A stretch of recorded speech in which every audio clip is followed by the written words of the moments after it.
Fans of Ice the action now on 5 as we begin live coverage of the NHL Ice Hockey League.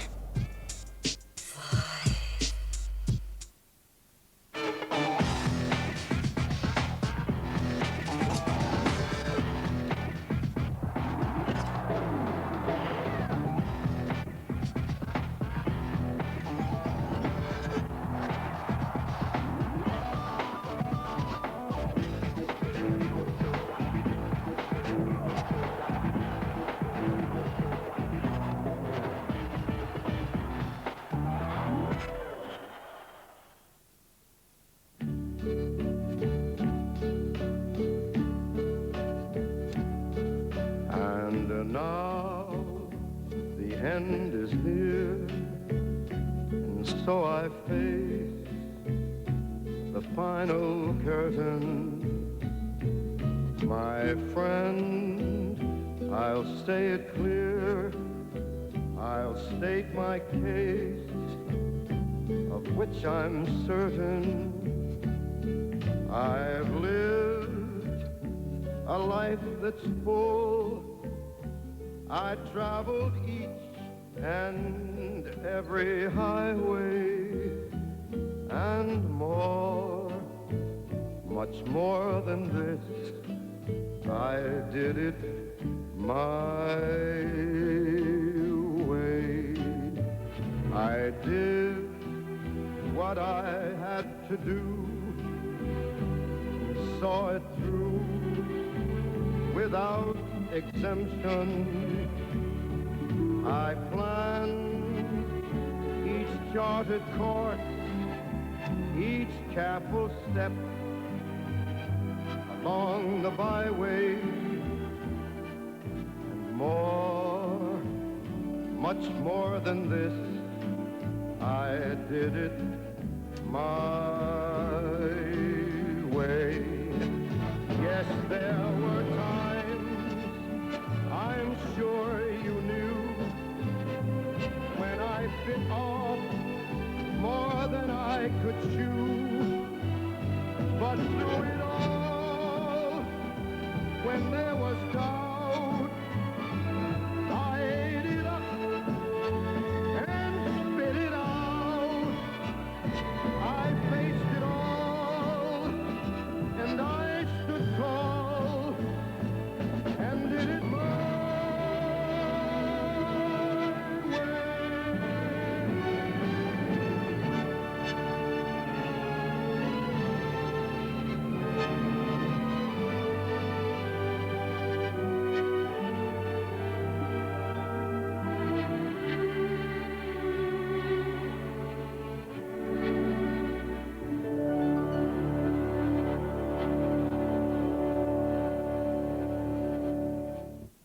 A very understated beginning to the show, I grant you, but this is a very special edition of NHL 99. Yesterday, the sports world said its final farewell to one of its true greats. At 8 o'clock Sunday evening, Wayne Gretzky laced up for the last time. Number 99, the great one, the Canadian superstar, whatever you want to call him, he chose New York's Madison Square Gardens to end his illustrious career, and the team honored in sharing his final moments on the ice, Jaromir Jagr's Pittsburgh Penguins. I'm Richard Orford. With me, as ever, is Mr. Todd Macklin. Todd, a day that the ice hockey world never, ever wanted to see, really. Yeah, I think we knew it was inevitable, but it doesn't make the end any easier. But as Gretzky has been saying the last couple of days, this should be a happy time.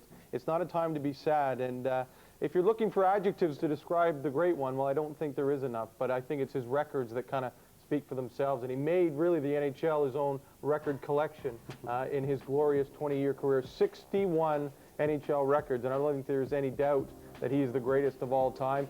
Look at the scoring records. All-time leader in goals, assists, points. That includes the regular season. That includes playoffs. That includes a single season. Record holder for each of those categories as well. 25 trophies he won in the NHL. 9-time he was the league MVP, including 8 years in a row in the 80s. 10 times he led the NHL in scoring, including 7 times in a row. But the reason he played this game was to win the Stanley Cup. 4 cups he won with the Edmonton Oilers in the mid-80s. And then finally, you remember one of the highlights of this year was the All-Star game. He put on a show. Maybe he knew back then this might have been it. He was the MVP of that game. 17 times he played in the showcase, the NHL All-Star game. Not bad for a man of his advancing years. No, exactly. And I just don't think there's an athlete that dominated his or her particular sport more than Wayne Gretzky. And, you know, he just didn't break records. He absolutely smashed them and really raised the bar up to levels that no one had ever seen before. Well, it's perhaps only appropriate that he's seeing out his career on his team's home venue. But last Thursday, the reception he received on his true home ice in Canada was very emotional, wasn't it? Oh, it certainly was, and I think because it was in Canada, and you know, his last game on Canadian soil, and it also happened to be in our nation's capital, Ottawa, and a chance for every Canadian really to say goodbye to what we think of as a national treasure, and a guy who really makes you feel proud to be Canadian. And that game, he was picked as the only star of that game. He got an 8-minute standing ovation at the end of the game. He had 3 or 4 curtain calls that he had to come out at various stages of undress after the game.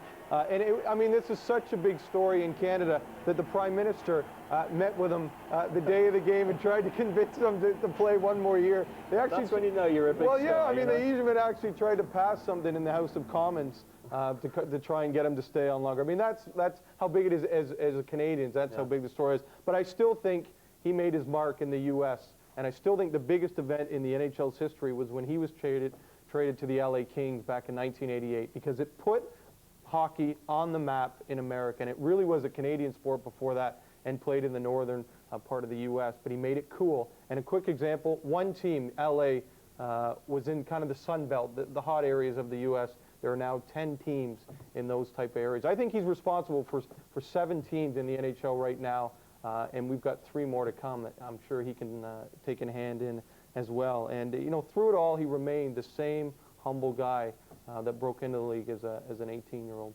Well, sports and hockey fans may have been rocked by his decision, but the writing was already on the wall. Before Sunday's game, Barry Melrose, one of his former coaches, asked Gretzky for his reasons to retire.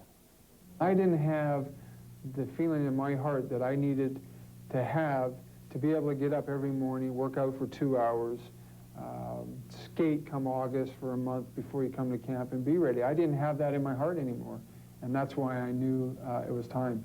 You know, it's it's going to be hard. I said the hardest part's going to be when I take my skates off. That'll be the hardest part, because that's when I know it'll be the end. And I don't mean this to be disrespectful, but I know my game will diminish pretty quickly, and you won't see me in too many old-timer games. You and Gordy aren't going to be going head-to-head? Gordy will make me look really bad. I think it's fair to say that he made his decision at the beginning of the season, just didn't want a farewell tour, kept it quiet. I think that's one of the things, really, that Mario Lemieux kind of had. And that's not Gretzky. He's so humble. He's so down to earth. He didn't want the big show. I mean, he kept it quiet. I don't know if it was the beginning of the season. I think it was very early on in the season that he made the decision. But I think one of the reasons he wants to go out on his own terms, he said it was a kind of gut feeling. And if you're going to follow someone's instincts, I think his are pretty good instincts to follow. And I still think he could have gone on for a couple more years and not embarrassed himself. But when you set the standards that he set, that's not what you're looking for. If you can't continue to play at the level that he thinks he's capable of, I think he wanted to get out. And I mean, his biggest asset has always been his ability to always be 2 steps ahead of everyone else, his vision. And I think he used that, and he's making the right decision. Seems an appropriate time, doesn't it, for him to finish as well, because of the goal-scoring record, of course. And also, it seems nice that he's locking it into the 20th century. There's a brave new millennium, brave new era for hockey. I agree. Out with 99 in 1999, and you're right. And it's time for the other guys to step up. The Armour Jagers, the Lindrosses, the Paul Karias. But I don't think any one man is going to make the impact that he's had on the league. Okay, well, before we bring you the action from last night's historic game, a few personal friends and colleagues mark their respect before the face-off. Good afternoon, ladies and gentlemen. There have been times in this arena, Madison Square Garden, when you knew that you were witnessing history, when you knew that just being here was a privilege and an honor that you would never forget. This is one of those times.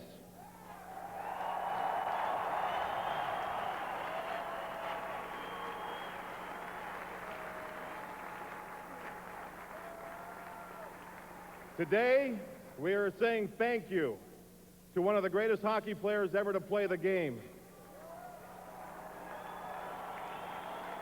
And we'll do it like only you know how to do it in New York. Ladies and gentlemen, please welcome number 99, Wayne Gretzky.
Also joining us as a surprise to Wayne is his first coach and general manager in the NHL, a former Ranger and now president of the Edmonton Oilers, Glenn Sather.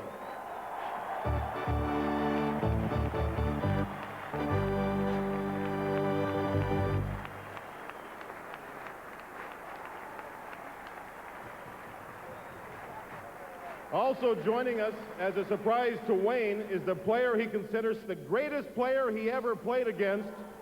He is two-time Stanley Cup winner, winner of 3 Hart trophies, has league's MVP and 6 Art Rose trophies as the league's leading scorer, Mario Lemieux.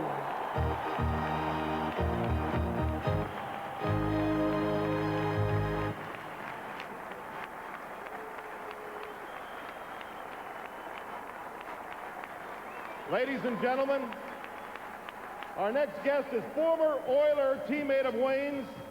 Wayne recently said he is the greatest player he has ever played with. Together in Edmonton, they won 4 cups. They were reunited as teammates here in New York. Please welcome number 11, Mark Messier.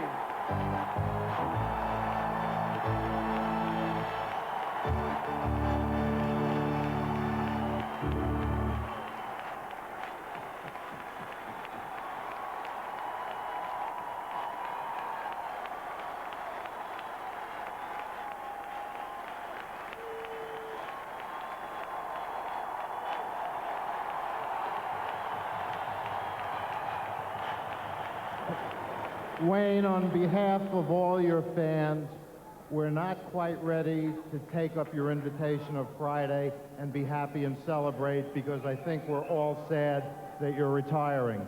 But I have 2 presentations I'd like to make to commemorate today. The first is of your 61 NHL records, which is a remarkable achievement. Some of them are seasons, some of them are career records, but a number of them were records set in particular games. And since we know you're such an aficionado and fan of the game and the history and the tradition and the statistics, we're going to give you the original score sheets of 30 of those games that'll be appropriately framed, and Janet can redecorate around them.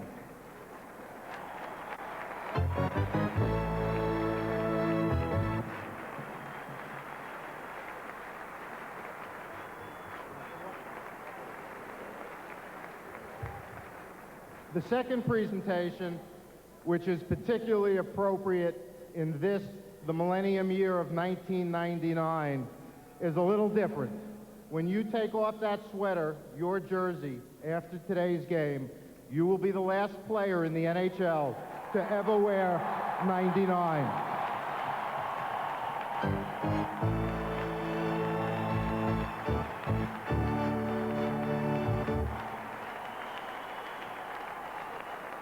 You have always been, and you will always be the great one, and there will never be another. On behalf of all of your fans, we miss you and we thank you. Emotional stuff indeed, and as they said at the end there, that's a huge accolade, isn't it, for Well, his shirt to be retired forever. Yeah, to think about that, no other player in the league will ever wear the number 99, and the only time I know of it being done in another sport was 2 years ago in baseball.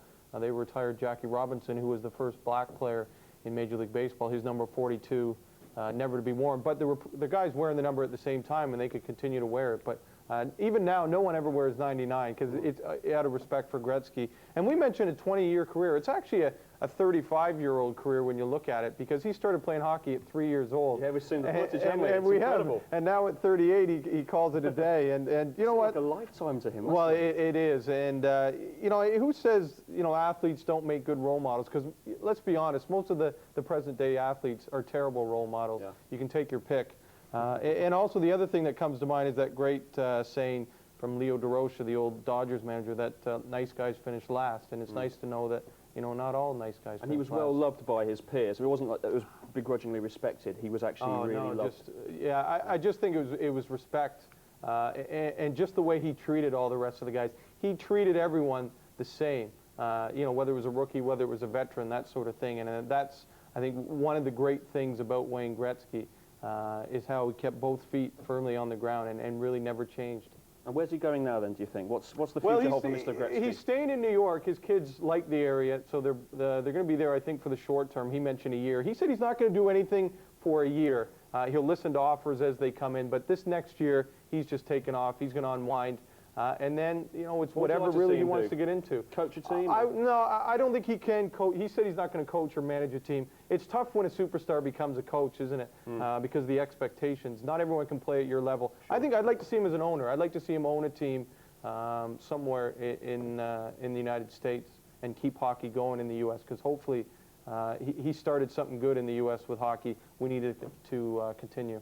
Okay, thanks, Todd. Let's now go over then to Madison Square Garden for full coverage of the Pittsburgh Penguins at the New York Rangers, and of course, the last ever game of the great one, Mr. Wayne Gretzky. Your commentators for this one are Mike Emmerich and John Davison, but first of all, the national anthems. To please rise and join us for the singing of "O Canada" with Grammy Award-winning artist Bryan Adams.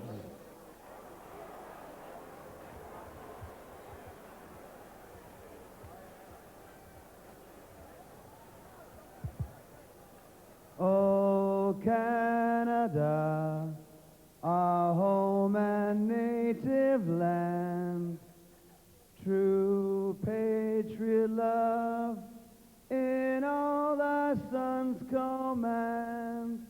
With glowing hearts we see thee rise, a true north, strong and free.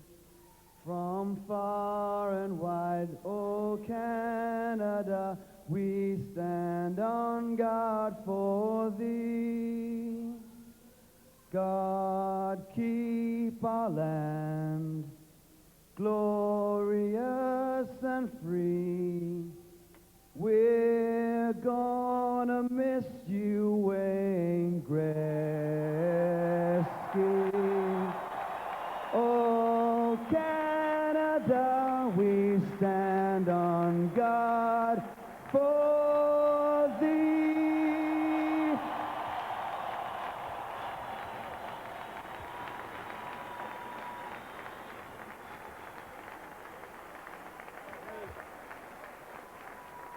Ladies and gentlemen, please remain standing for the singing of the Star-Spangled Banner with John Amarante.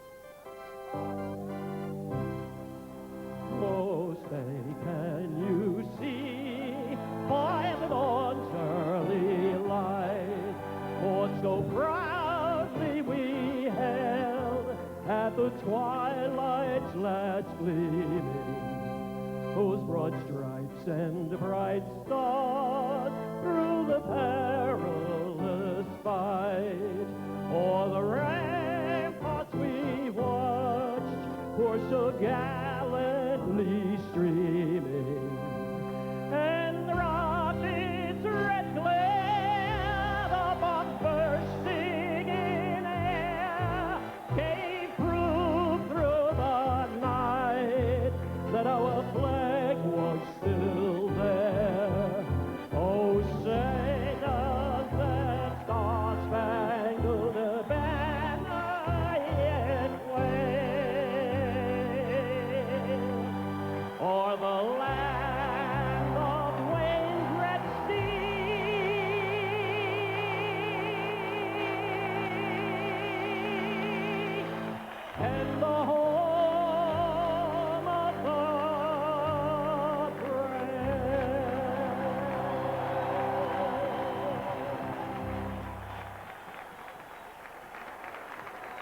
We should mention that this is a prestigious assignment, even though it may have been coincidental and made weeks ago for the officials. The referee is Bill McCreary. There you see him shaking hands with Wayne. Pat DePuzzo and Jean Morin are the linesmen. John McLean and Nicholas Sundstrom will start as his line mates in the final game. Number 24, Nicholas Sundstrom. Number 34, Peter Popovich. Number 35, Mike Richter. And number 99, Wayne Gretzky. And again, many of the fans stand here as Bob Gallerstein, the PA announcer, has again said the name Wayne Gretzky.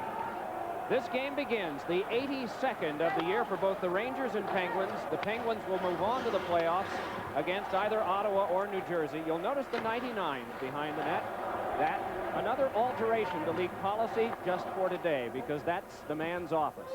Mike Richter comes out to play this one away from Kip Miller, tapped by Yager and sped off of the kneeling Leach wide of the goal. Flipped back on by McLean, and it's Wayne Gretzky with it. Gretzky moving ahead, tried to finesse a pass through, but that's brought back out and handed on to Jaromir Jagr. Drops it back for Straka. Straka looking, breaks a shot, and getting a piece of it was Richter. Thrown back off by Sundstrom, and Gretzky takes. Lobbed on back to neutral ice, and to the bench he comes for a change in lines. 54 seconds gone, first period. Mike, Jaromir Jagr was not scheduled to dress for this game. Maybe just a game where he would sit out, rest, get ready for the playoffs. As soon as he heard it was going to be Gretzky's last ever. Hey, I'll play. I want to get back into the lineup, please. Todd Harvey took the warm-up, even though he has been scratched for the last 26 games with a broken thumb. Mike Maniluk is in the lineup today. Peter Nedved took the warm-up as well. Jeff Bukaboom, of course, you saw out on the ice, and those three have been injured for a good stretch now. Puck thrown wide of Mike Richter. Along the boards, dealt back in deep by Matthew Barnaby. A rocking check by Chris Tamer. Tamer, an ex-Penguin. The only major deal that the Penguins made this year was with the New York Rangers.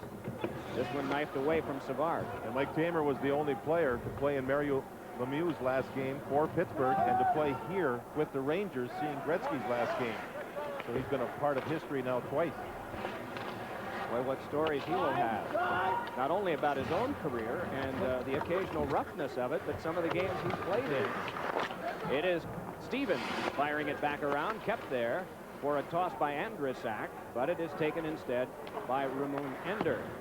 Ramon Ender turned it back off into Langdon, then to Ender. Speaking of tough guys, we have a few out there right now. Manny Malhotra for the Rangers popped it on, stepped into Alexei Kovalov.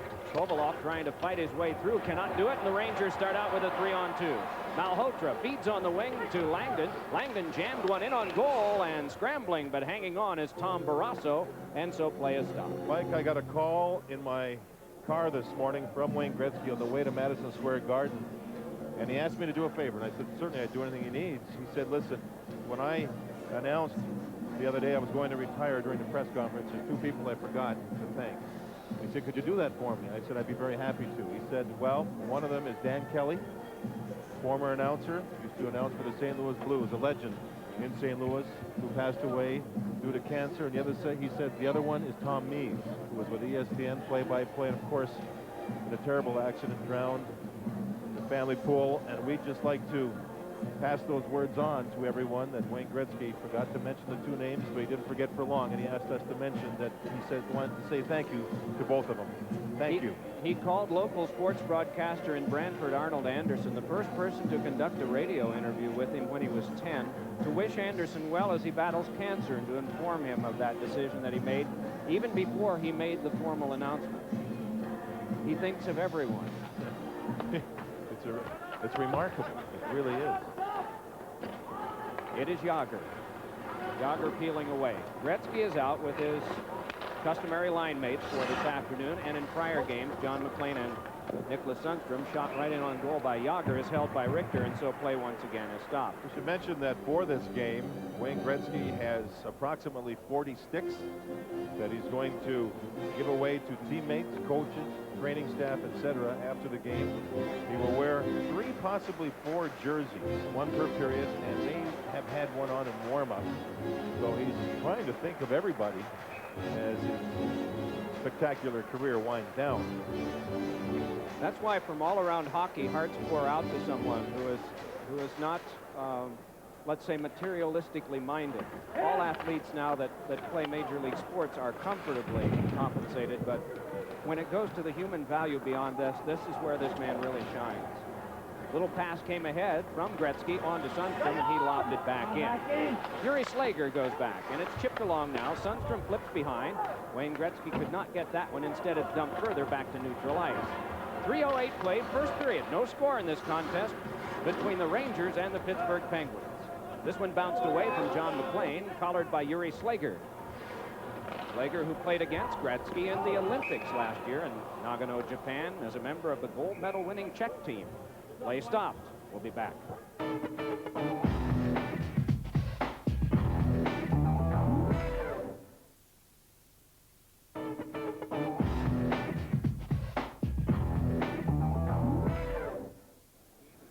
Watching intently the big screen above center ice is Jerry Seinfeld. He was watching Gordie Howe on tape send a message to Wayne and his family regarding Wayne's future. Thank you to Gordie and his family, and kind of glad Jerry Seinfeld's here to watch. He had some significant episodes of his program about hockey. Wasn't he wearing one of the letters of Devils one night? Oh, there you go. One of the You may recall that, and as a matter of fact, I believe it was here, which shows lots of courage. Back on now, Savard working it across, and then Savard trying to break through. Puck came across. Curling around his canoe ball, hands it onto the back. It is Tamer. Shovels one. Bad stop made by Barrasso. Flipped along by Matthew Schneider. Savard left it behind, and the Penguins try to control. Can't do it yet. Stolen by Knuble, and a rising shot got the glass. Warenka. Rangers outman. It's turned on back to Tamer. Wrist shot is blocked down. Barnaby up with it. Barnaby flips, and so it glanced off the center ice glass and came on back for Tamer. 4:10 gone. First period. We have no score in the game. And play is stopped. Let's check in downstairs with our colleague Sam Rosen. Thanks, Mike, and I'm here with the man who first coached and was the general manager for Wayne Gretzky with the Edmonton Oilers, Glenn Sather. And Glenn, give me your greatest memory of Wayne.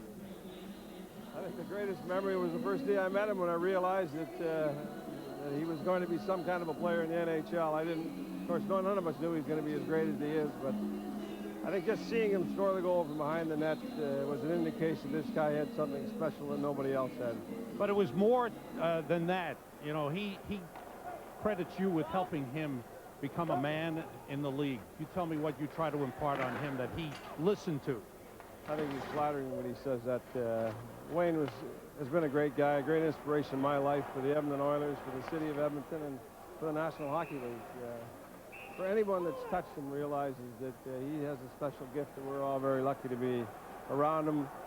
And it's unfortunate that he's leaving, but he's leaving on his own terms. Thanks, Glenn. Back to you, Doc. Okay, thanks very much.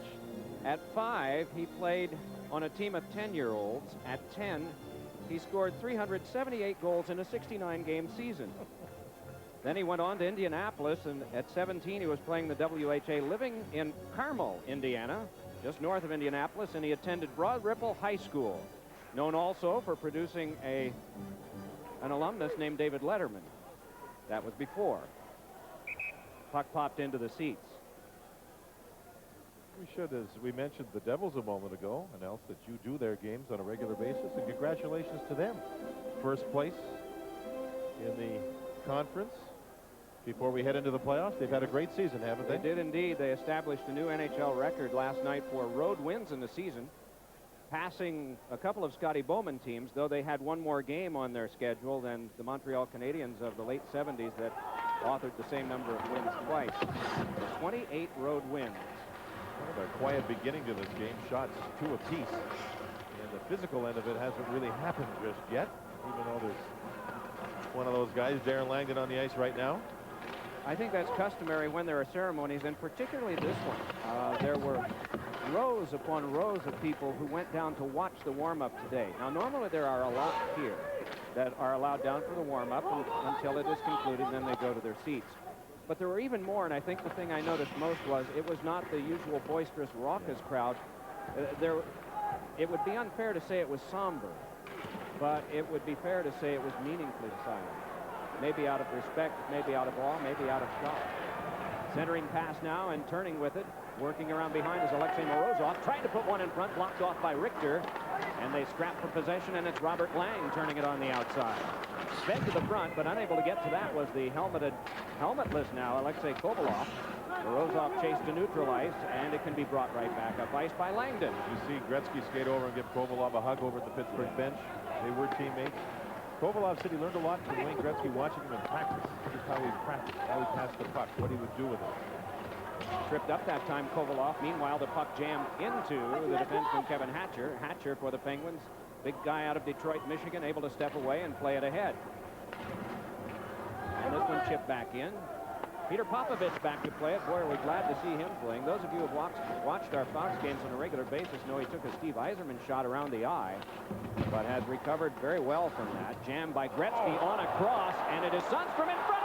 Oh, John McLean with a wonderful opportunity, and that one chopped off the pad of Barrasso. Out in front again. Another try for John McLean.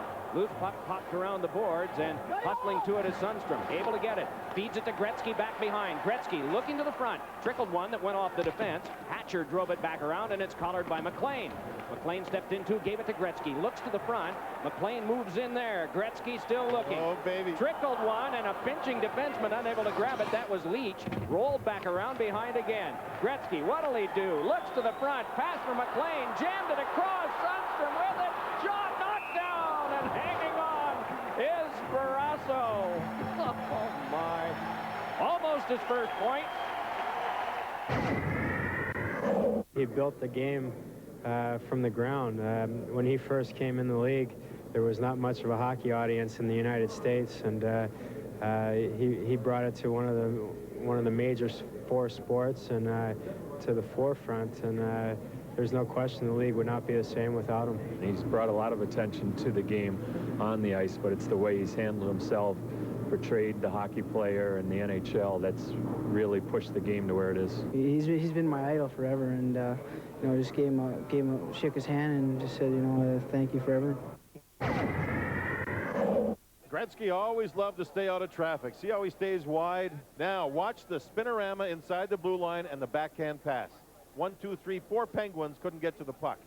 Marvelous play. Gretzky always could pass as well on the forehand as the backhand, or as well on the backhand as the forehand, and that was an illustration of it. He's not out on the ice just now. Puck rolled on back and kept by Chris Tamer, and collared and worked around behind for some control by the Pittsburgh defense. Shoveled back on now for the turning Tyler Wright. Dumped back over for Jan Hrdina. It bounced on back. Shots are 6-3 in favor of the Rangers. Angled back in, and there'll be an icing touch-up coming from Tamer. Boston can finish 4th or 5th. Philadelphia 5th, 6th, or 7th. Buffalo 6th, 7th, or 8th. Pittsburgh 7th or 8th. The bottom 4, it is wide open today. The top 4 are all sealed up. Well, that means teams have a lot of scouts out at each game trying to figure out team systems and penalty killing schemes and power play styles. It's a good thing the scouting staffs are big. Yeah, you've got to prepare for all these different teams. You don't know who you're playing. The playoffs, I believe, start on Wednesday. Yeah, not much time. Puck laid back out by Matthew Barnaby. Tipped back in, a delayed offside. Then it came to Barnaby again, so that's wiped. And then Tamer angled it back off, and Brad Wawrinka will go back to get it. 7 minutes, 45 seconds gone. First period, no score. An intercept by Adam Graves, and then flipped back ahead away from Barnaby, and it'll be collared again by Tamer. Tamer going back for this. No icing, and play will continue. You notice the number 99s that are placed behind the nets today. Players are also wearing 99 decals, we are told, on the helmets. This one yanked back across, and a little brush, and then taken by, oh, and Graves, a good backhander, and that blocked off. 7th Ranger shot, Mike. Yesterday, Barrasso did not last the whole game against the Islanders. He was rusty and had a sore back. Graves drove a shot wide. The camera that is following Wayne Gretzky today is also number 99. It's appropriate. And there will be no one who will ever wear that number again, as Gary Bettman announced today.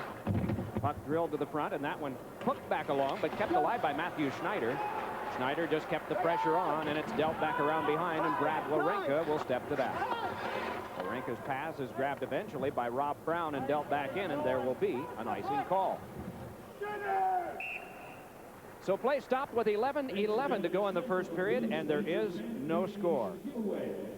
Reading an article today written by Paul Staggerwald, who covers the Pittsburgh Penguins. He wrote it in a paper in Pittsburgh saying that Randy Carlyle, a former player, Randy said when you skate alongside Wayne Gretzky during the game, he's quiet. He's like a deer. And you try to think about that, Mike. You try to think, when you skate beside Wayne Gretzky, Randy Carlyle said he's quiet. He's like a deer. Well, a deer could do a lot of different things when you see a deer run around. But this, to say something along those lines, very interesting. It's interesting to hear players and their analogies of Wayne Gretzky.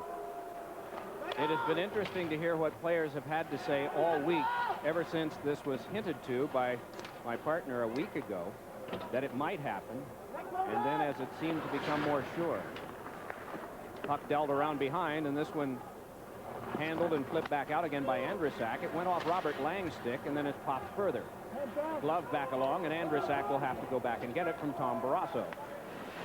Nearing the halfway point of the first period. Flipped back along, but off a stick and regathered. Crowd very quiet now. But when Gretzky comes back on, they realize there's the potential not only for a great play, and that's been the custom for 21 years, including WHA days, but also a memorable play on this date. Lang bangs one that ricocheted. Ender able to play it ahead. Lang run into. Trying to step ahead is Kevin Stevens, but help came from Bobby Dallas, and then it's bounced on back. Kevin Hatcher with that on defense turned it back out to Morozov. And Gretzky is back on.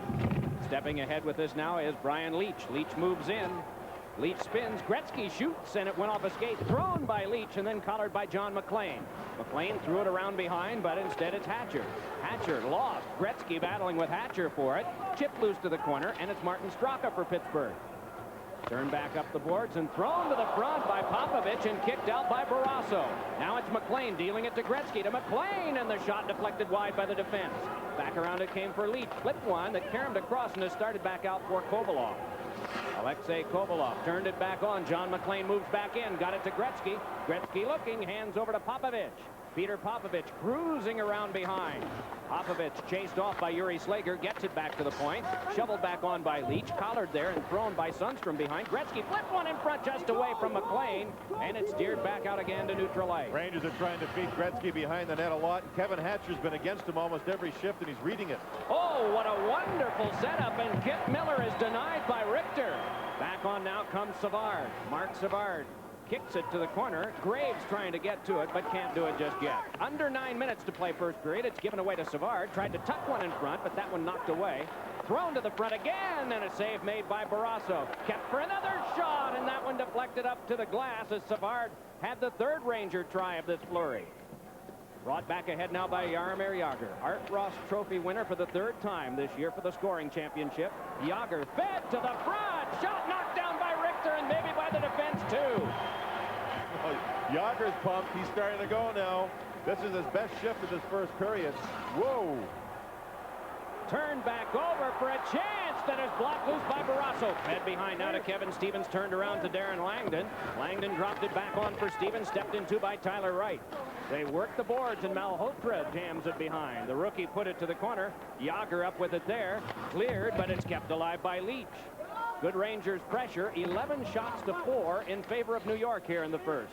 No score in the game. Langdon stood up. The first penalty of the game is coming. Taking it as Stevens centered one. Malhotra tries, and then the Penguins are able to touch, and so the call will be made. First power play of the game. It will come to the Rangers.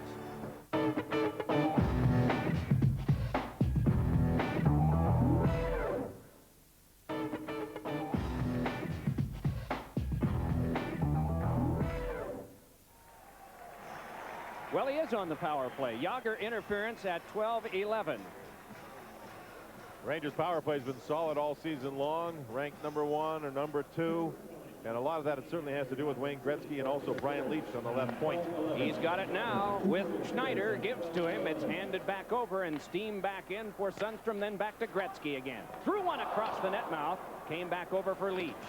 Leach put it around to Gretzky, clicked off his stick, and it's Alexei Kovalov who can bring it back out for Pittsburgh. A 90-footer deflected wide. Brian Leach checked off. Up with it now is Morozov. Morozov for the short-handed Penguins. Trickled one further. Hustling for it is Sundstrom. Wawrinka jammed it off his skates. It's brought back in for Wawrinka to jam back around. It is Madison Square Garden, New York. Wayne Gretzky's final game. No score in the contest. 11 shots to 5. We welcome those of you who have been watching baseball. It is Matthew Schneider bringing it back ahead. He is out with Leach. The power play is on for the New York Rangers, and Wayne Gretzky is out there. Flip back away from him by Slager. Controlled by the Penguins, an outlet pass to Tyler Wright with Leach back. Wright slams one, and it's fought off by Richter in goal. Shifting from defense to offense, the Rangers again. John McClain able to motor through. Then it's fought off by the defensive Hatcher. Jammed around, though, by Wright. Locking up Ian Moran. Picked off, though, and controlled by the defensive Slager. Fed it back out, and Tyler Wright decides the better of chasing it down. And so, again, it'll be the Rangers to take with 35 seconds remaining on the penalty. The Rangers can't seem to get to the middle of the ice in front of Barrasso. Everything to the outside. That's the Penguins' style. Defensively, keep the good ice to the outside. Big shot by Brennan, knocked down. Scramble for it. Reaching for it is Graves. Spun back down the ice, though. And so it'll be Richter to take. To the last 13. And down to 6 minutes to go in the first. Those of you just joining us, there was one wonderful flurry of Gretzky behind the net, just feeding everyone who was out there wearing a blue shirt. And there were some tremendous chances which came from it. That really electrified the crowd, which has been sort of a mixture of respect and awe and somberness here today, but also anticipation of wanting to see something happen that will even add more luster to the memory that they're going to have today. And you see the Penguin players, Mike, they're trying not to allow Gretzky to set up good plays or to let him shoot, but at the same time, you don't sense they're going to go and physically play it, take the body. You haven't seen that, have you? No. It's a strange look. You just feel that there's some respect out there. Back ahead with it now comes Hrdina. Hrdina moves, and it's dumped on through to the corner. Worked back along by Peter Popovich. Bouncing puck is taken back to neutral ice, and ahead with it now is Kevin Stevens. Stevens lobbing one along that will maybe result in an offside. It's on a delay right now, but that's wiped as the Penguins carry it back over their defensive blue line and just lob it back. Brian Leach with it. Under 5 minutes to go in the first. Leach with an 80-footer. Away from the backhand reach of Barrasso. Jabbed around behind and played by Sven Butushon. Back on now for Lang, who connects to neutral ice. On with it is Kovalov. Alexei Kovalov motoring on in. Tried to get through and is sent flying by Schneider. The puck into his skates and jabbed back across by Stevens. Another line change now, and Gretzky is back out. Almost too many men on the ice. Wouldn't that have been something? And it was Wayne that jumped on the ice. Wouldn't that have been something? Well, he would have been on the stat sheet for the day so far, wouldn't he? Here's Robert Lang trying to swagger by. Fed one in front, and it's collared by Gretzky. Lang stepped by and took it away, and then got it as far as center, but it's Gretzky bringing it ahead and is just surrounded by white, black, and gold. Jammed on back into traffic, but worked back on for Kovalov. Kovalov trying to fight his way by the defense, and Rumenender says no, even though he doesn't have a stick. Flipped off of Sundstrom. Out to Gretzky, but the pass intercepted by Morozov. Fired off the shoulder of linesman Jean Morin. Brought back out now by Rumenender. Ender popped one that's gathered in by Moran. John McClain swats at it.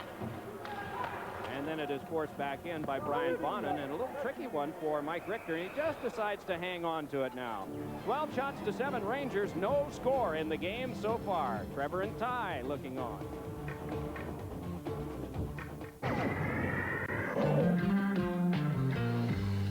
Sharing with us what he knows. His shining eyes are big and blue, and all around him water flows. This world to him is new. This world to him is new.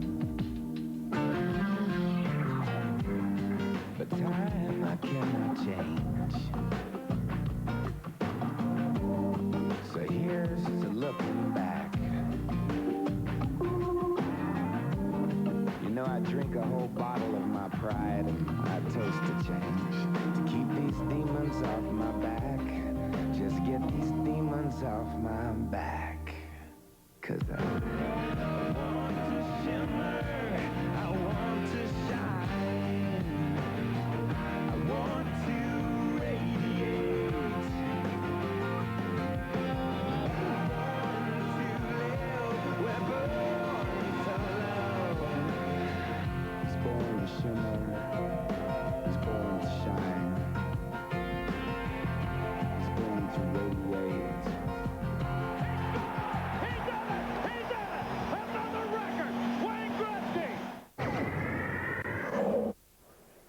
John Herdina in on the faceoff for Pittsburgh.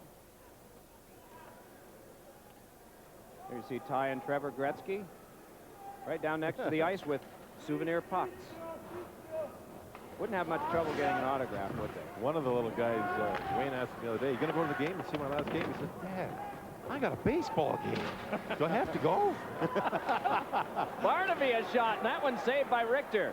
Puck controlled to the corner and then flung around by Rob Brown.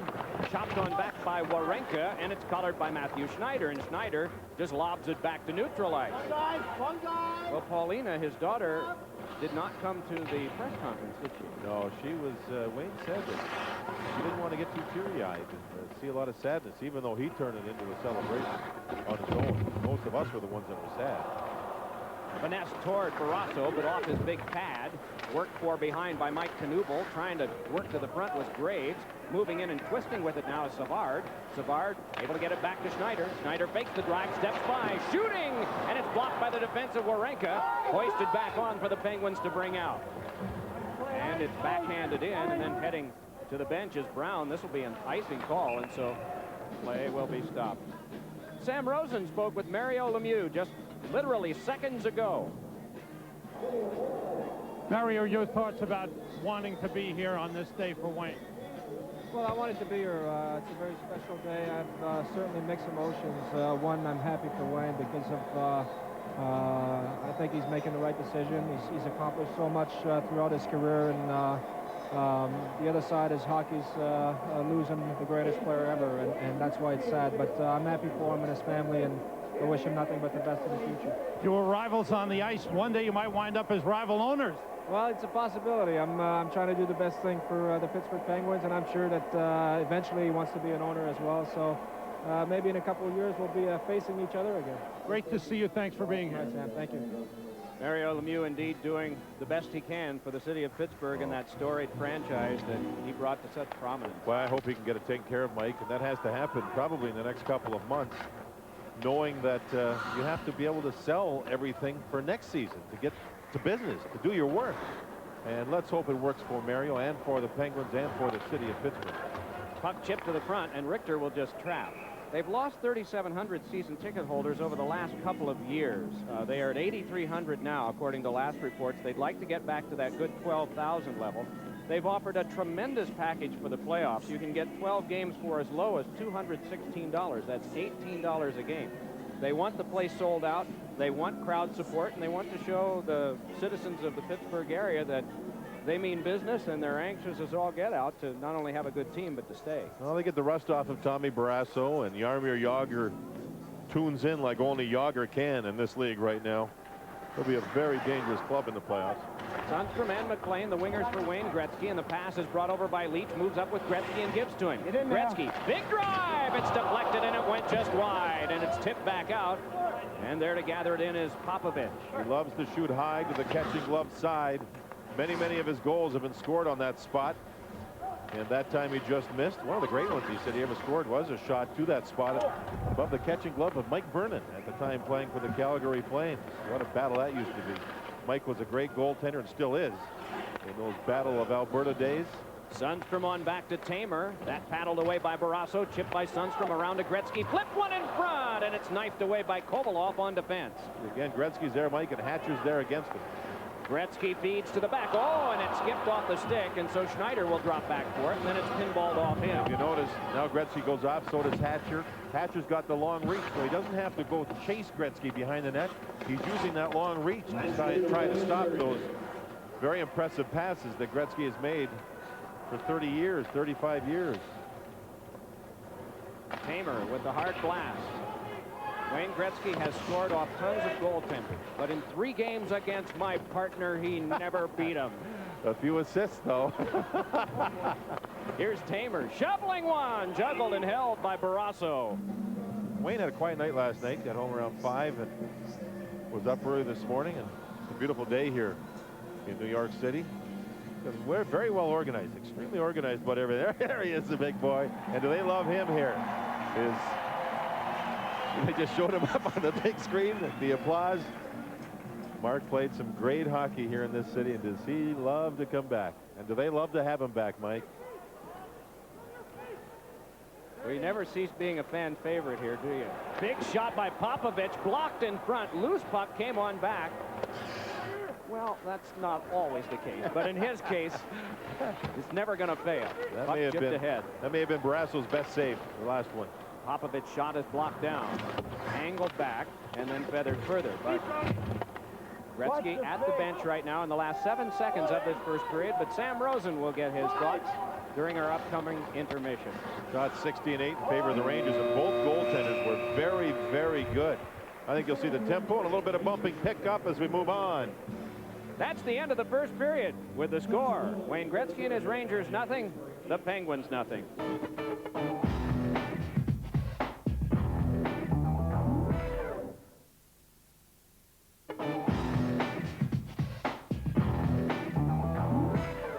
Welcome back to this special edition of NHL 99. Tonight's game, the Pittsburgh Penguins at the New York Rangers, scoreless so far, but more importantly, Wayne Gretzky, the Great One's last ever NHL ice hockey game. And we saw another example, another flash of his brilliance halfway through that period, Todd. Yeah, I think we have to see him in his office one more time. Because you love a guy to see him busy day at the office. Well, yeah, exactly. You love to see him where he's most comfortable, right behind that net. Look at the Pittsburgh defenseman right there.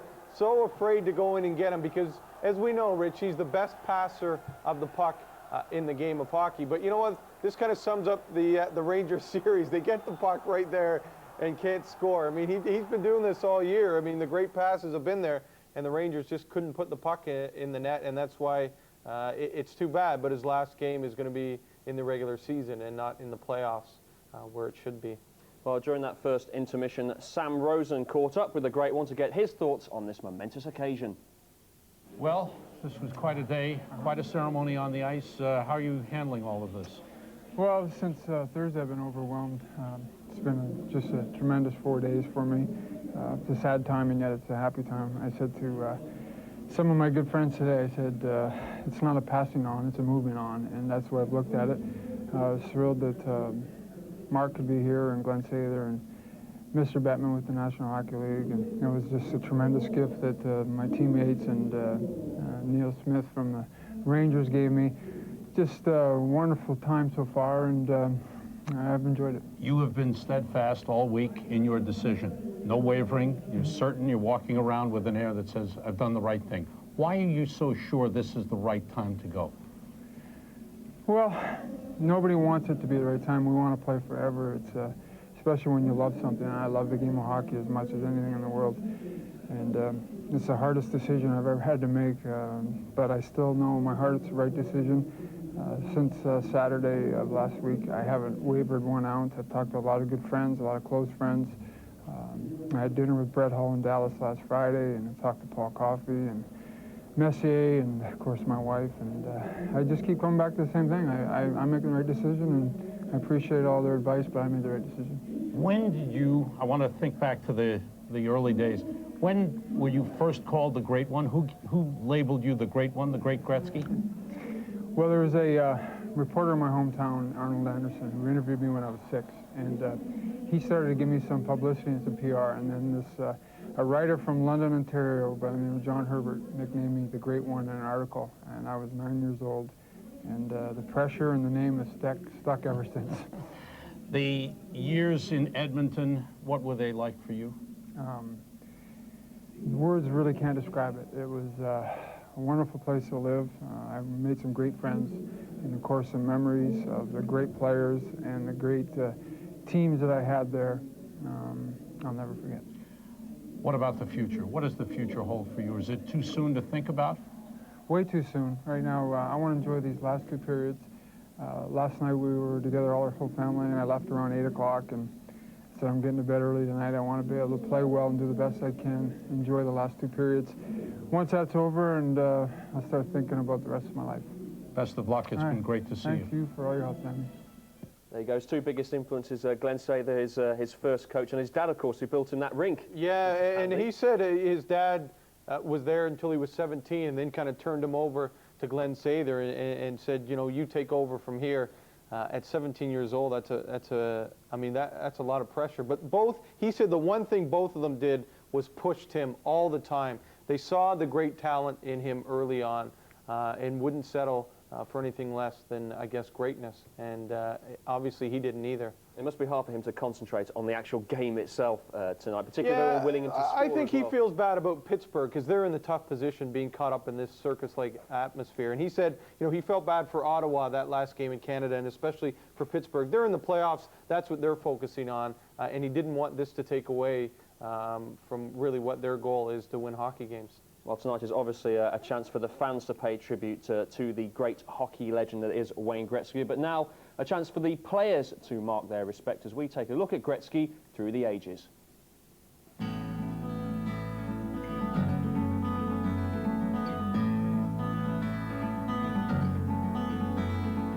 He's Mr. Hockey, is what it's all about. I remember having my dad tell me to watch this young kid, Wayne Gretzky, saying he's going to be one of the greatest. Gretzky, you know, probably one of the best players with Mario, I think, that I played against in 20 years. From his first steps to his first strides, Wayne Gretzky seemed destined for greatness. For 20 seasons, the Great One, as he would soon be called, rewrote the record books. From Stanley Cups to Canada Cups. Wayne Gretzky's contributions to the game of hockey extend far beyond goals and assists. While the Hall is a certainty, the path to hockey immortality has had its share of twists and turns. Physically, he wasn't a great specimen to look at as far as a hockey player is concerned, but he seemed to be so much more intelligent than the other guys when I first saw him that I think that's what impressed me the most. Was his ability to analyze the ice and where everyone was on the ice and what he was going to do with the puck. During the 1981-82 season, the Great One redefined scoring. His 92 goals now stands as an NHL record. His 212 points only topped once, and that was by himself in 1984-85 when he put up 215 points. He's such a great player, you know, watching him in Edmonton, and it never ceased to amaze you what he would do. And you're always expecting something great every night, and it usually happened. He was so consistent with that, it was amazing, almost to the point where it was like, you know, enough's enough. You know, let's be realistic here. You know, you scored 230 points or whatever the case may be. Certainly deserve a lot of the credit. It is now the spring of 1984. The Islanders were driving for 5. The Oilers seeking their first crown. In a rematch of the '83 finals, Gretzky and the young Oilers would prevail. This series would mark the end of one dynasty and the dawn of a new one. The Oilers would win 4 cups during these 5 years. Gretzky would win the Conn Smythe Award twice.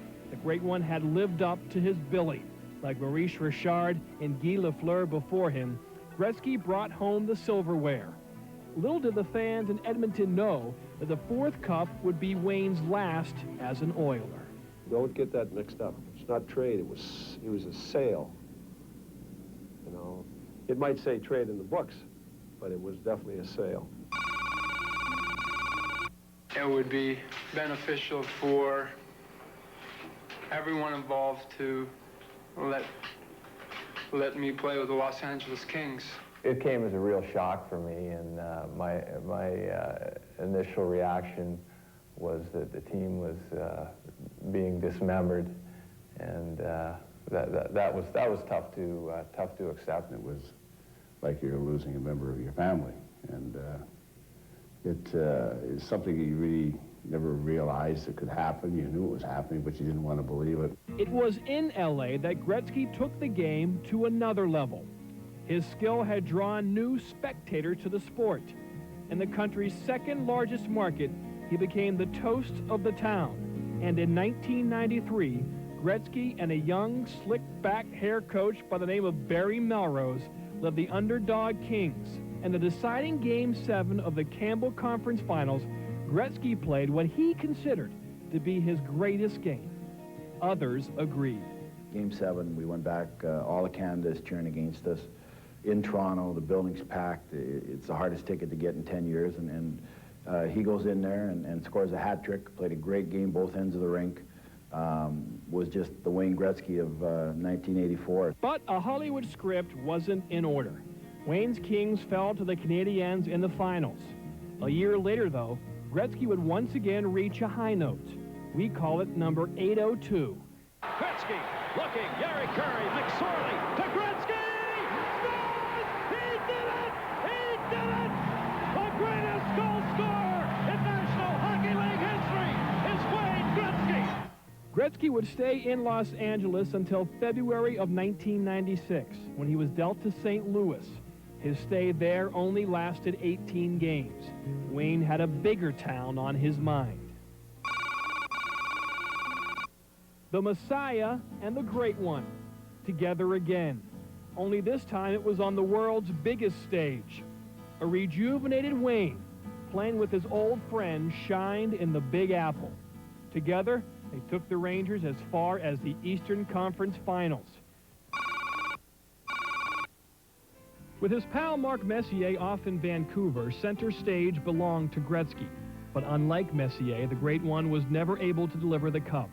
His last 2 seasons in New York were riddled with disappointment. Yet despite the hardships, the milestones continued. In October 1997, career assist 1851 gave Gretzky more helpers than anyone else had points. And then, on March 29, 1999, Gretzky would become the greatest goal scorer in professional hockey history. Chance for the game winner, Gretzky! He scored! He did it! He did it! Another record! Wayne Gretzky passes Howe for the all-time mark in professional goals combined! For 2 decades, Wayne Gretzky saw the records and shattered them. He went from becoming the pride of one nation to becoming the envy of the sports world. Ever graceful, never a bad word uttered about him, Gretzky transcended the game to a level that may never be matched. To those who didn't follow the game, he was hockey. He was hockey's Jordan, hockey's Ruth, hockey's Ali. But most of all, Wayne Gretzky was simply the Great One. So I put this to you, Todd. What do you think, in your opinion, is his one single greatest achievement in his career? I think it's the year that he scored 50 goals in 39 games. Because 50 goals is always the magical number in the NHL, but that's over a full season. And only twice before that had guys, Mike Bossy and Rocket Richard, had they scored 50 goals in 50 games. Only twice in history. He did it in 39 games. He did it in 11 fewer games, and he scored 5 goals in the 39th game to break the record. But also, I mean, a couple things stand out, the way that he just destroyed records. 92 goals in one season. Before that, the highest was Phil Esposito with 76. So that's 16 more. And then the most points in a season, 215. And before that, the highest was 152. So that's, you do the math, that's 63 more points than before. And quickly, I mean, I mentioned that it would be great if he was owner of an American team. But you know what? We've been talking about it all year. The Canadian teams are the ones that are struggling. They need the help, so you know don't what? they? He's probably the one guy that could get money from the Canadian government so we could save some of these Canadian teams and get maybe add a few more teams. What a story that would be. What an extra Certainly chapter. would. Okay. Yeah. Thanks very much, Todd. Short break now. We're going to take it, but when we come back, the rest of the game. See you then.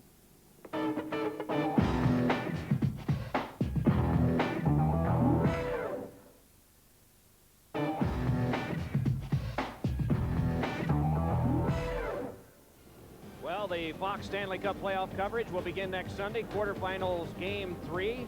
In addition to regional action, Detroit at Anaheim and Phoenix against the St. Louis Blues. Well, we mentioned that John Davidson actually played against Wayne Gretzky 3 times, and so it really isn't just to ask how things went, other than the fact that he did not give up a goal. But who do you think Wayne's most challenging goaltending situation was, and maybe who was the best goaltender on his team? You know, when you ask him these questions, he knows immediately. He knows immediately who was the best at this and what was the best at that. And he said the best 2 goalies he ever played with, of course, I assumed would be Grant Fuhr and Mike Richter. Grant Fuhr won championships. Mike Richter he loves playing with here in New York, so he said that. I said, who's the best you ever played against? He said, the best money goaltender I ever played against, Billy Smith. And a lot of people have thought about that, huh, Mike, over the years? Billy Smith, who authored the New York Islanders 4 consecutive championships in the early 1980s. He said that's the best money goaltender he ever played against, and that's a nice compliment for Billy, who's now on the coaching staff with the Florida Panthers. You don't often describe a goaltender as a fierce warrior. Billy Smith was. Sundstrom tried to knock that one away so that it could be played by John McLean, but instead it's thrown back out by Straka. Worked back ahead up the wing and tossed to the front of the net by Rob Brown, but that broken up. Played along to the corner and worked back for John McLean. McLean works it back over for Wayne Gretzky. Gretzky motoring ahead with it now. Wayne Gretzky controlling in the traffic. Watched by Hatcher. Threw one in front. Scramble there, and kicking out was Barrasso, and he's able to punch it away. Oh, a sparkling play by Tom Barrasso. Or it might have been a point for Wayne Gretzky on the setup. Turned around behind off of Popovich's stick. Picked up by the Penguins' Jaromir Jagr, pursued by McLean. Jagr, nice finesse move, got it to the back, and then second thought rushed through, that time by the defensive Ian Moran. John Herdina. But then on the outside it came to Warenka. Warenka turned it around for Jagr. Jagr peeling with it. Watched by Leach. Jagr forced further. Puck dropped on and carried back out again for a pass over to Savard. Oh, and it would have been an offside pass had it been a holdup by Leach. Puck knocked away by Savard, then spiked away from the front of the net. Worked back away from Schneider and back down, and there'll be an icing touch-up coming here from Tamer. Well, in that first period of play, the Bud Light stat board shows us the following. 16 shots for the Rangers and 8 for the Penguins. Scoring chances 5-4 in favor of the Rangers. The faceoffs 10-6 Pittsburgh, and just one minor penalty. Rangers just had a scoring chance a moment ago. Gretzky with a backhand turnaround forehand pass, flipped it up, and you can see in front Nicholas Sundstrom couldn't handle a puck. Tom Barrasso aggressively got across to chip the puck away. Here's Gretzky again. Stays away from 4 different Penguins. Takes a look and makes the pass in front. The plays are close to clicking, but they haven't clicked just yet in this game for Gretzky. Gretzky resting right now. Number 99 will not be worn again. Will Faymont wore it for Toronto. 1979 to 82 as a shot by Mike Knuble got the glass. Leo Borgo and Joe Lamb both wore 99 for the Montreal Canadiens in the 34-35 season when there were a lot of high numbers. Rick Dudley in Buffalo wore number 17 at the start.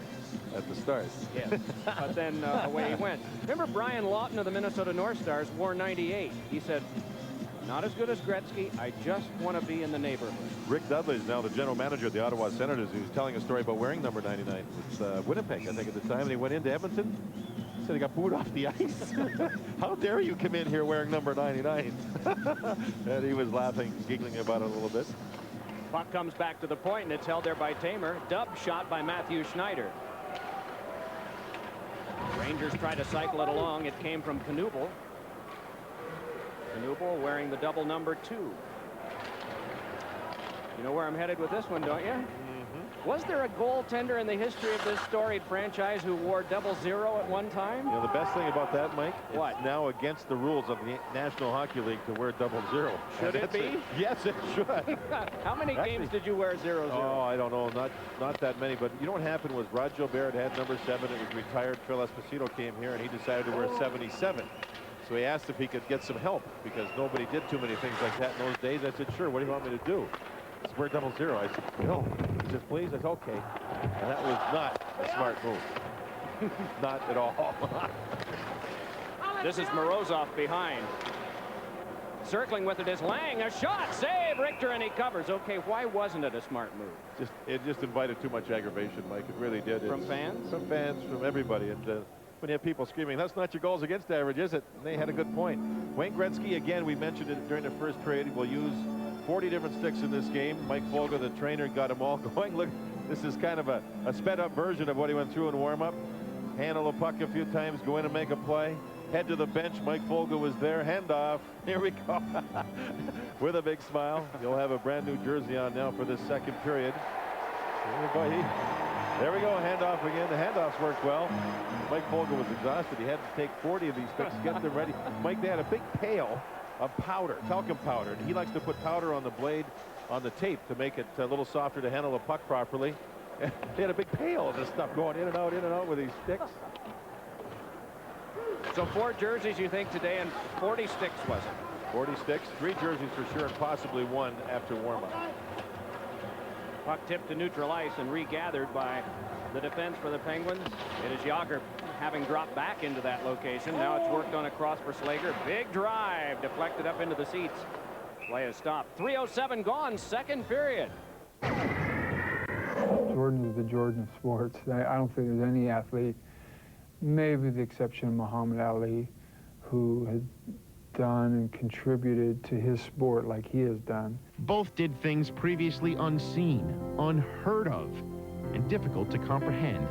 When people say you're the greatest basketball player ever played, it's hard for me to accept that because I never faced Will Chamberlain. I never faced Jerry West, Elgin Baylor, or Dr. J when he was really in his prime with the Nets or whatever. So it's hard to accept that. It's great people are going to say it, and you can say that, but deep down in your heart, you can't really expect yourself to be the greatest of all eras. Gretzky in on the face-off with Martin Straka of Pittsburgh. Gretzky's trying to set up John McClain for some type of play. See, McClain's trying to get loose. Gretzky couldn't move the puck over the blue line. He tried to on that play. Sundstrom, but that one bounced back, spiked back to neutral ice, though, by Peter Popovich. A whole lot of Slager and Hatcher on the ice whenever Gretzky's out there. And a number of times Gretzky's line's been out there when Jágr's line's been on the ice. That one kicked out from Gretzky. Sundstrom fed one, but that one cut off. And twirling on back with it and having some trouble is Straka. Straka hooked at Slager, left it behind, still with some trouble. Can't get it out. Gretzky on back, gets it back again. Finessed one across. He faked the big drive and tried to connect with McClain, but that went off his stick. Now it's Gretzky around behind. Dribbles one to the front that's knocked away by the defense of Hatcher. And floated back to neutral ice. 3:50 gone, second period. No score in the game. In the midst of a change, the Rangers. It's angled back ahead for Martin Straka, but dug out by Leach. Back ahead with it comes Kevin Stevens, broken up by Slager. Rob Brown twisted it ahead, but it's Manny Malhotra for the Rangers. Nice kick to control. Langdon put one off the goalkeeper Barrasso. It's swatted behind by Stevens. Malhotra turns with it there. Malhotra on the cycle for Langdon. Langdon spun by Hatcher. Puck dug out by Malhotra. Good hit on him. Langdon continuing to work for the Rangers in this scoreless game. 3 shots apiece this period. Reaching for that one and trying to steer it to the front was Malhotra. Now it's Stevens circling. Stevens fed it to the back. Rumenender lifted one that's grabbed by Barrasso, and play is stopped. Like in Ottawa during the Rangers' last game in Canada, as things heat up here a little bit. The CTV network up there ran a graphic of the top 10 Gretzky's moments in his own memories. So I asked him about them. He said, number 10, top moment for me, or hockey memories, would be playing with the New York Rangers, number 10. Number 9, his first NHL goal against goaltender Glenn Hanlon. Number 8, 1987, they won the Canada Cup, beating the Russian team. It was a great series. Number 7 goal, 802. And that was against Vancouver's Kirk McLean. And number 6 was the 83 All-Star game, in which he scored 4 goals in the third period on Long Island. And it was interesting to sit down with Wayne and say, oh, here's your top 10. He said, I'm going to revise it and make a couple of changes, which he did. And we'll go over the other 5 a little later in the broadcast. But he knew in order where they were, what they were, and what meant the most to him of all his memories. Langdon, a roughing penalty at 4:39, so the Rangers will be shorthanded. We mentioned he felt Billy Smith was the toughest goaltender to play against. Marc Messier was the best teammate he had. Mario Lemieux, the toughest opponent that he had during that period of time. The goaltender he scored the most goals on was Richard Brodeur with 29 of those. Mike Liut, 23 times he scored on him. And in the playoffs, the most goals he scored was 12 against Mike Vernon, as far as one goaltender goes. Glenn Hanlon, ex-Ranger. Yeah, good guy, coaching in Vancouver with the Canucks. It is Jágr chipping one along, and an offside call. So Glenn Hanlon yielded his first goal, and in the career of Mike Gartner, Mr. Hanlon gave up goals number 100, 200, and 300. I don't think I'm going to get any calls or any cards from Glenn Hanlon. Good guy, though. Oh, great guy. Throw that in. Here is Glenn Hanlon in goal. Caught with the left hand, and Gretzky on the back end, and there's the pump. His last goal he has scored, that was against Wade Flaherty of the Islanders, and there it is. He chipped it in to break the record on March 29th, held by Gordie Howe. By the way, that's in the top 5 of his favorites. Yeah, and so it should have been. That was a game winner, by the way, in the win over the Islanders. More assists than anybody ever had points. Points, for those of you who don't follow hockey a lot, are goals and assists added together. The column of points. Here's Yager dealing one along on this power play for Pittsburgh. Jaromir Jagr working the outside. Just looks over the traffic, deals it around behind. Brown tapped it back over to Jagr. 5.5 gone, second period. Nearing the halfway point of the power play. Oh, and a shot to the front by Andrusak is blocked down by the defense. Teams won't say what their preference is, but during the season, Pittsburgh won 1 out of 5 from New Jersey. Against Ottawa, the Penguins had 2 wins, a loss, and a tie. If nothing changes and the Penguins lose this game, they would wind up playing New Jersey, the team that they have the much poorer record against during the regular season. If they win, they would temporarily go ahead of Buffalo, but Buffalo doesn't play until 6 o'clock today against Washington. So an interesting combination of starting times and scenarios and scoreboard watching today. Dominic Hasek, don't forget that. Could be a factor along the way here. Think he'll play? Here's Kovalov moving in.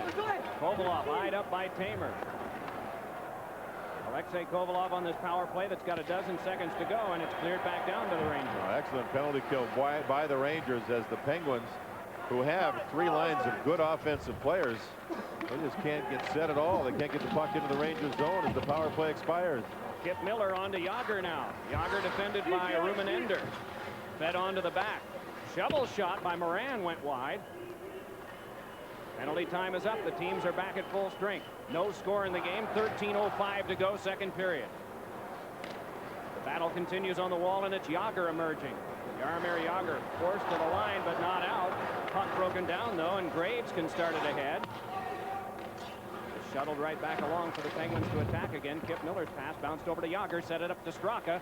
Straka couldn't get the wrist shot away, and the Rangers twirl with it and bring it back out. Nice job of controlling by Savard, and then it's knifed wide by Graves.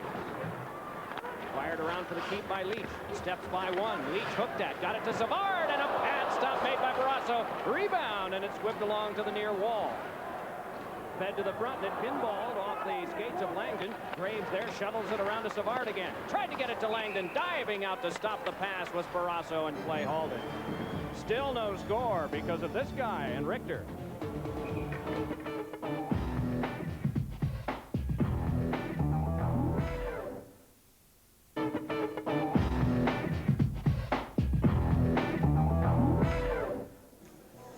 Wayne Gretzky just jumped off the bench. You know, Mike, this morning I got up real early to start to surf the net, go over newspapers, sporting sections from all over the 2 countries. There was an interesting note in the Toronto Sun written. Terry Bevington is the third base coach for the Toronto Blue Jays. He had a quote in there saying, what Gretzky did in his career was like Mark McGuire hitting 70 home runs 15 straight seasons. Think about that for a second when you think of Gretzky's numbers, and he's the man that said it. That was an interesting way of looking at what Gretzky's done in his career when you try to get a baseball person to talk about a hockey person. Before Gretzky came, the most points in one year was 152. Phil Esposito had that many. Gretzky has passed that 9 times. No. Sam Rosen is downstairs with, guess who? Phil Esposito. All right, I've got the Hall of Famer Phil Esposito with me. Phil, you had some great records which Wayne smashed. What were your thoughts at the time when Wayne was breaking those great records? Well, I remember I was with him when he broke the goal scoring record in Buffalo. I followed him around 2 games. I said to him, "Yeah, you're going to do it, you know, please." So I got to get home, and I was with him there. But one thing I've learned in this business, I'm very proud of what I did in this game, and for Wayne Gretzky to come along and break the records. And if somebody ever comes along and breaks Wayne's record, first off, I think it'll be a miracle. Wayne will do like I did. Hey, look, that's part of the game. You know, at least you were the first to do these things. And that's what I'm most proud of. Great to see you, Phil. Well, thanks. This is quite a night. Okay, Phil Esposito with Sam Rosen. Did you notice they framed up on camera just like they used to in the early 80s? My partner, John Davidson, works with Sam on a regular basis doing the Rangers games. Before that time, though, it was Sam and Phil. It really was. So they had some fun doing it, too. now.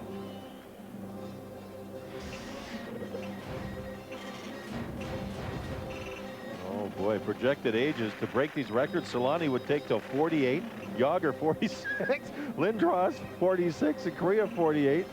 And you know what? That's the average career points per game they've had so far. Oh my, that tells you another. Just when you, it's mind-boggling when you really think of what this man's been able to do at this league, at this level.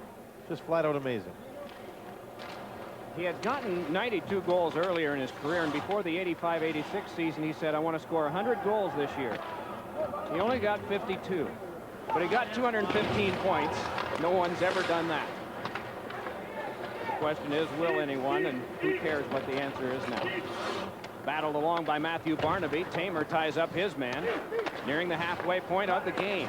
Drive, oh, and Richter with a wonderful grab of a bullet shot from Brad Wawrinka. Yeah, it was a good low shot and may have deflected into the catching glove of Mike Richter, maybe off his own goal stick. Richter's had a great season, great season, maybe the Rangers MVP. The puck will go back to the point where Wawrinka is waiting for it. There it goes. Here's the slap shot, and Richter somehow through traffic comes up with one of his top 2 saves in the game. The in the net cam look at it. Great catching glove save by Mike Richter. Both he and Tom Barrasso here this afternoon in New York have been extremely sharp. Off this tie-up, it came back over to Matthew Schneider. Schneider controlling for the Rangers with 10:50 to go here in the second period.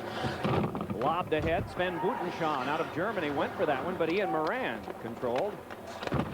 Bang back out by Tamer. 7 different countries represented on this Pittsburgh team. Wayne Gretzky has seen a lot of changes since he entered the NHL in 1979. And even though there were Swedish-born players in the league at that time, the addition of players from Russia, Latvia, the Czech Republic, Slovakia. Still the battle on. Fed back through for control to neutral ice. Langdon laid it across, brought on by Tamer. Tamer creeping in.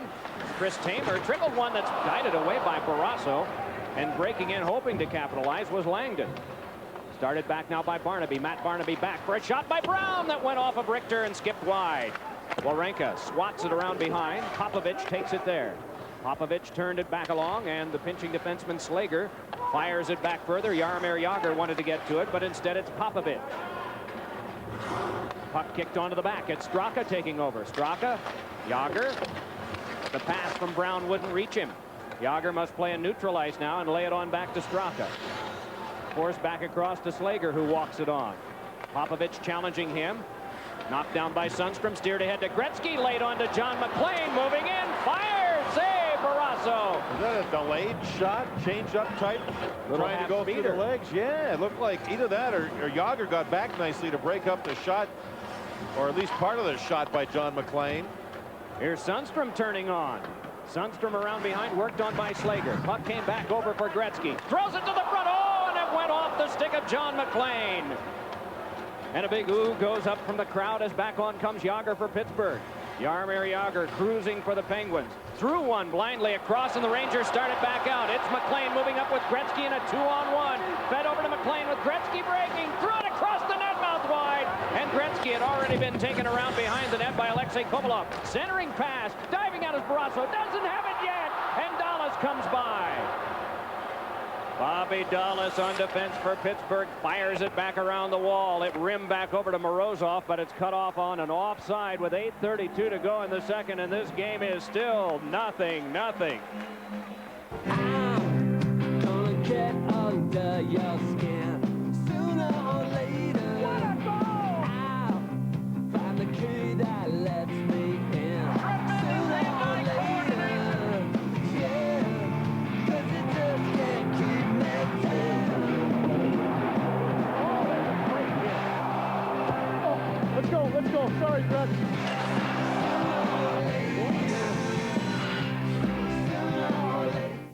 No score in the game. The shots are 22-12 in favor of the Rangers. Tom Barrasso flipped that one and looked like it went out of play at the Ranger bench, and sure enough it did. Let's check in with Sam Rosen.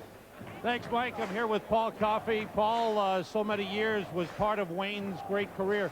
Tell us about that great unit of 5. What made it so special? What made Wayne so special on the ice? Well, I think the same thing that makes him special now. He's just such a great hockey player. I was sitting there in the first period and watched him make a pass over 4 sticks that nobody could make but him, and he's just a great student of the game and understands the game to perfection. That's probably what makes him such a great player. Are you surprised he's retiring now? Surprised, but selfishly, I'd like him to keep playing, but I think it's a great move for him. Well, it's great to see you. Good luck in the playoffs. Okay, Sam. Thanks very much. Okay, Paul Coffey, back to you, Mike. And John. You know, Mike, Yari Curry scored 196 times when Gretzky assisted on it. Coffey next in line at 116. Messier 68 times. So Paul Coffey, you know, in 116 of those big ones with Wayne Gretzky involved. Best recent Ranger chance was that shot just a moment ago by Mike Knuble that glanced off the post. Puck out to the front, knocked away. Savard couldn't come up with it. Instead, it's Morozov leading it ahead in a 3-on-2. Morozov hands over to Robert Lang. Lang to Morozov. Across, score! What a 3-on-2 break. Morozov connecting back across. And Alexei Kovalov gets the goal. The former New York Ranger. Mike, it was a 3-on-2 of beautiful passing, wasn't it? Just you admire spectacular goals. You can see back where the Rangers checker going to get back is trapped. 3-on-2. Kovalov will eventually get the goal. Watch him sweep the puck. Open net. Richter with his great lateral movement could not get across. Morozov across. Kovalov just let her roll. Lang in on the play. Lang, by the way, coming back from a bad ankle. And he's in the lineup, and that line's played pretty well. Rangers are down by 1. Here's Gretzky on the bench knowing that they just gave up 1 and they're down 1. 7:47 now to go here in the second period. That was a beautiful goal. Kovalov for the year has his 23rd. Morozov and Lang get the assists at 12-13, and so Pittsburgh has struck first. Lob back in wide of Richter. Shouldered is Bonin. Around behind, twisting with this is Tyler Wright. Checking unit is out now for Pittsburgh, and they're trying to provide a little bit of offense here. Ender seals up Bonin to the wall. Tyler Wright muscled off and carried to the boards. Kevin Stevens, the ex-Penguin, did that. Then Wright is pawed down. Brennan jams it ahead, and it went out of play at the Pittsburgh bench. And so 7:06 to go in the second period. Alexei Kovalov, the ex-Ranger, has had a pretty good go of it in Pittsburgh this year with 23 goals. One of those guys, when he first came into the league, they thought he might be 40, 45. And he might be headed in that direction now, finally. This is his 63rd game as a Penguin. He has 46 points now. Kovalov was traded for for Peter Nedved. Kovalov traded for Peter Nedved. Nedved had 20 goals and 27 assists in the 56 games he played. So point-wise, they were pretty close, Nedved and Kovalov. Nedved out of the lineup, as you mentioned earlier, Mike, with the rib injury. So the Penguins get one. Gretzky on the ice, and he gets to look at the defense pairing again. We keep mentioning it, but the Pittsburgh Penguins are making sure they're on the ice. That's the long reach of Kevin Hatcher and the good solid play of Jari Slager, the defense pairing for Gretzky. And it seems like Straka's line and a lot of Yager out there at the same time. Indeed, it's fed back around, and it is Richter playing it on the hop, forcing it back. Jaromir Jagr spun one across the net mouth wide, and it's gotten by Gretzky. Gretzky led a pass ahead. It is walked on now by Sundstrom. Big drive, fought off by Brasso. Rebound, and it was sent wide by McLean. Around off the back, John McLean up with it. Forced to the corner by Straka. Moving on in is Leach. Finesse back on to McLean. Fed it back for Popovich. Flopped one, and it came to Gretzky, who tried to backhand it, but it's blocked off by Slager on defense. Fired back around and away from Popovich and down the ice, and Richter will have to come out and play this. No icing, as we're down to the last 6:25 of the second period. Penguins ahead in the game by a count of 1-0 on a 3-on-2 combination that resulted in a goal for Alexei Kovalov. Laid ahead for Gretzky, but under his stick, Slager connects back ahead. Left behind by Morozov, and that's enough for a halt to play on the offside. Now it's time for our Oracle trivia question. What player has been on the receiving end of the most Gretzky assists? We're just asking you this to see if you've been listening carefully.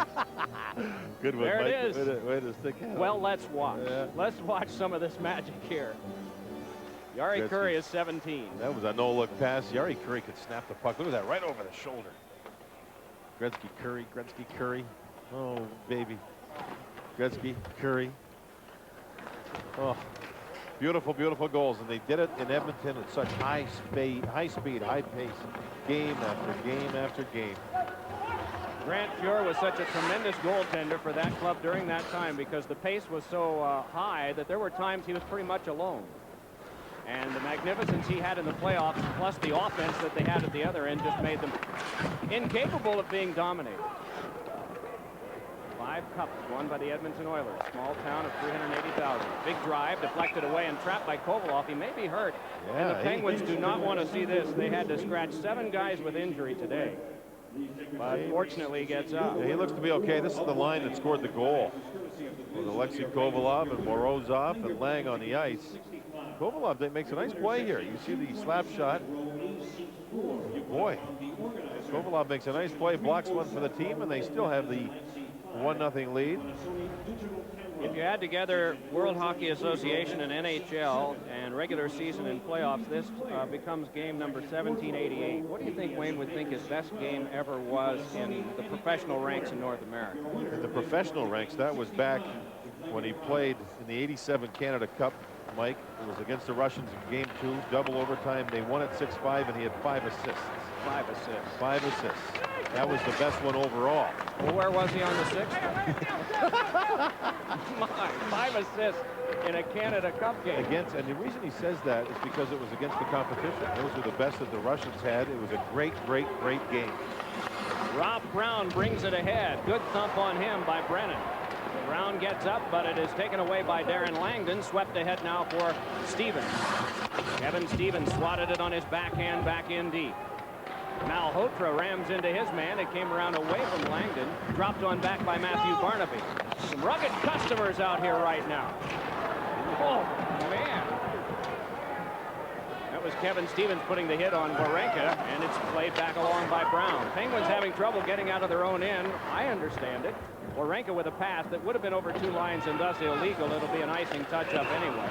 With 4.5 to go in the second period, and Kovalov's goal for Pittsburgh is the only one so far.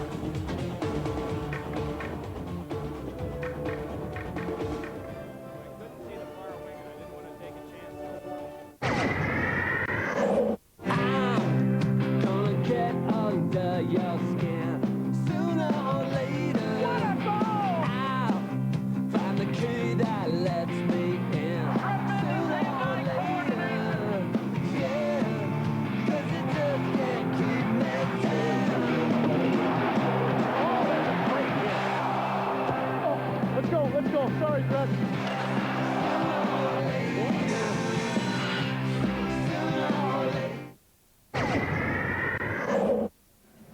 Pittsburgh ahead. Gretzky out. Kovalov from Morozov and Lang at 12:13 elapsed time in this second period. The only goal-scoring play. Yuri Slager. As John has been pointing out, he's been out there with Kevin Hatcher on every Gretzky shift today. Played ahead now for Jaromir Jagr. Jagr crosses, tried for Straka, blocked away, picked up by Gretzky. He starts on. Wayne Gretzky dropped it back over to Leach. Leach curling, got it to Gretzky for a shot, deflected by Jagr. Gretzky tries to center, put it off the back of the goal. Slager reaches and swats it away. Jagr playing pretty defensive on that play. Took away the slap shot of Gretzky. Straka, Jagr, and Miller. The forward line with this defense pairing you talked about, Mike. Just about every shift now. It's 5-on-5 here. The Gretzky line against the Straka line. That one chipped back down, and Jagr might get there first, so for that reason, Richter has to come out and play it. Along to Gretzky. It's skipped by his stick and is taken by Leach. Brian Leach, captain of the Rangers, leads on to McLean, then to Gretzky. Pivots, trying to shake Andrusak. Pass escaped away from Leach. Over to Sundstrom, and a rising shot got the glass. Gretzky up with it again, trying to finesse through Andrusak. Couldn't. Brought back out again by Tyler Wright, and Wright dumps it back in deep. Racing to it was Brian Bonin. Puck taken by Sundstrom and turned around behind. Laid back on now for a little sweep back by Savard. And it must be bounced off for Peter Popovich. Rangers having some difficulty getting out right now. And it's Bobby Dallas taking over with 3:10 left in the second period. The shots are 23-13 Rangers, but Tom Barrasso has gotten all 23. Fed back on for Bonin. Rangers with plenty of defenders back, so this has to be deliberate. Wright drives one back in, and reaching it to paddle it loose is Richter.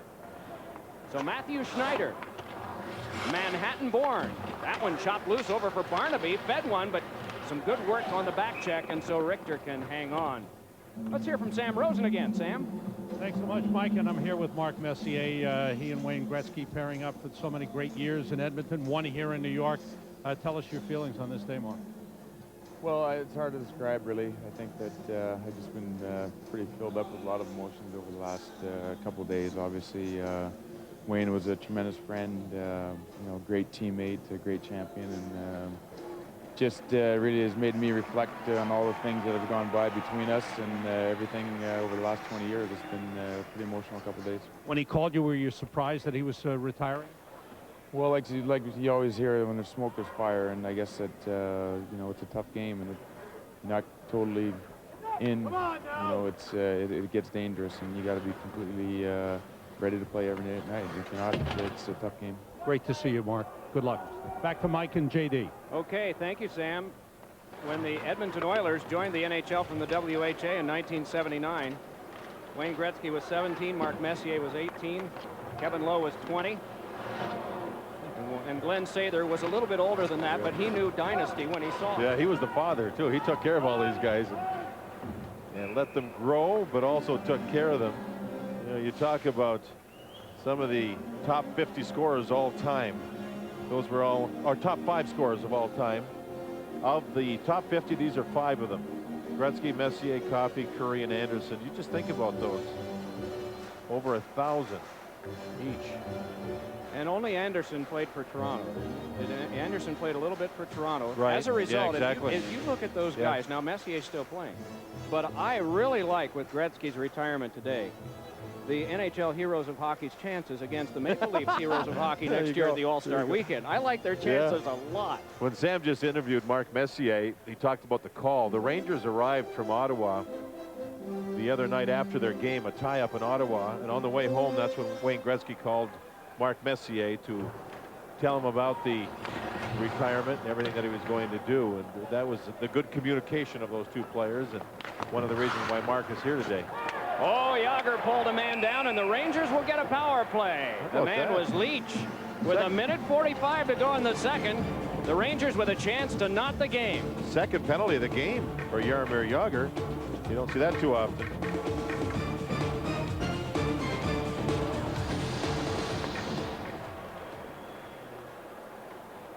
Yager tripping at 18:15. That means a minute 45 to go in the period.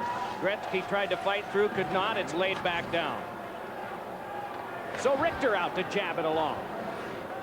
Gretzky will work with John McLean and with Adam Graves this time, drilled back in by Schneider. Yeah. Thrown off by Hatcher. So a good start to the kill for Pittsburgh.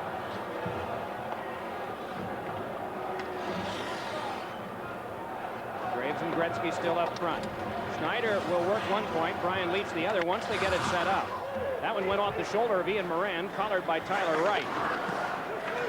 John McLean on him in the final minute of this second period. Wawrinka stoked it back off the wall, and here's a chance for the striding of Tyler Wright. I beg your pardon, that's Moran. Moran held off to the boards, and the stick goes flying in the air as we're down to the last 43. Really reminds me of the Pittsburgh game with Detroit last Sunday. They shut Detroit out in Detroit, taking away the quality ice. In other words, the spot on the ice where you want to get your good shots from. Gretzky feeds Schneider, but it's one in front, they score! At the side of the net, a feed from Gretzky came across to the slot. Matthew Schneider fired, and it careened in. They stand and they applaud. The assist will go to Wayne Gretzky. 29.9 seconds to go in the second period. The power play goes to work. That's Leach on the puck. Leach will go around and stand. The pass goes to Schneider from Gretzky. The fake play, and there's Leach, the two defensemen in tight on the play. Marvelous. Gretzky, quality ice. Well, there it is for the first time. And what a pass. Little redirection by Leach. It'll be Leach from Schneider and Gretzky. We're tied at 1.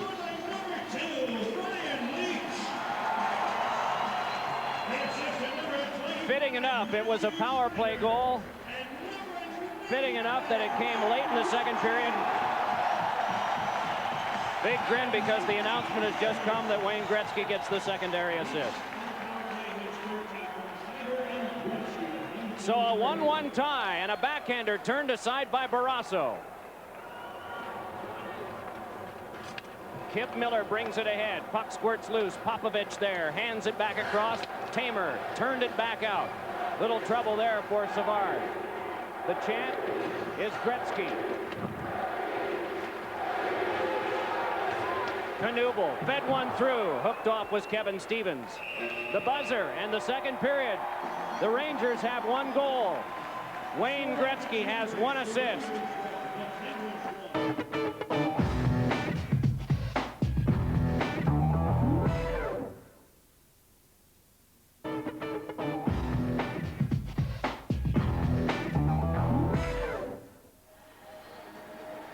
Third period starts with Wayne Gretzky on the ice, and John McLean and Nicklas Sundstrom. Leach back on defense, as well as Popovich. It is Straka, it is Jágr, and it is also Kip Miller for the Pittsburgh Penguins. Back over to Jágr. Flipped one for Miller, knocked away by Sundstrom. And Sundstrom leads it on to Gretzky.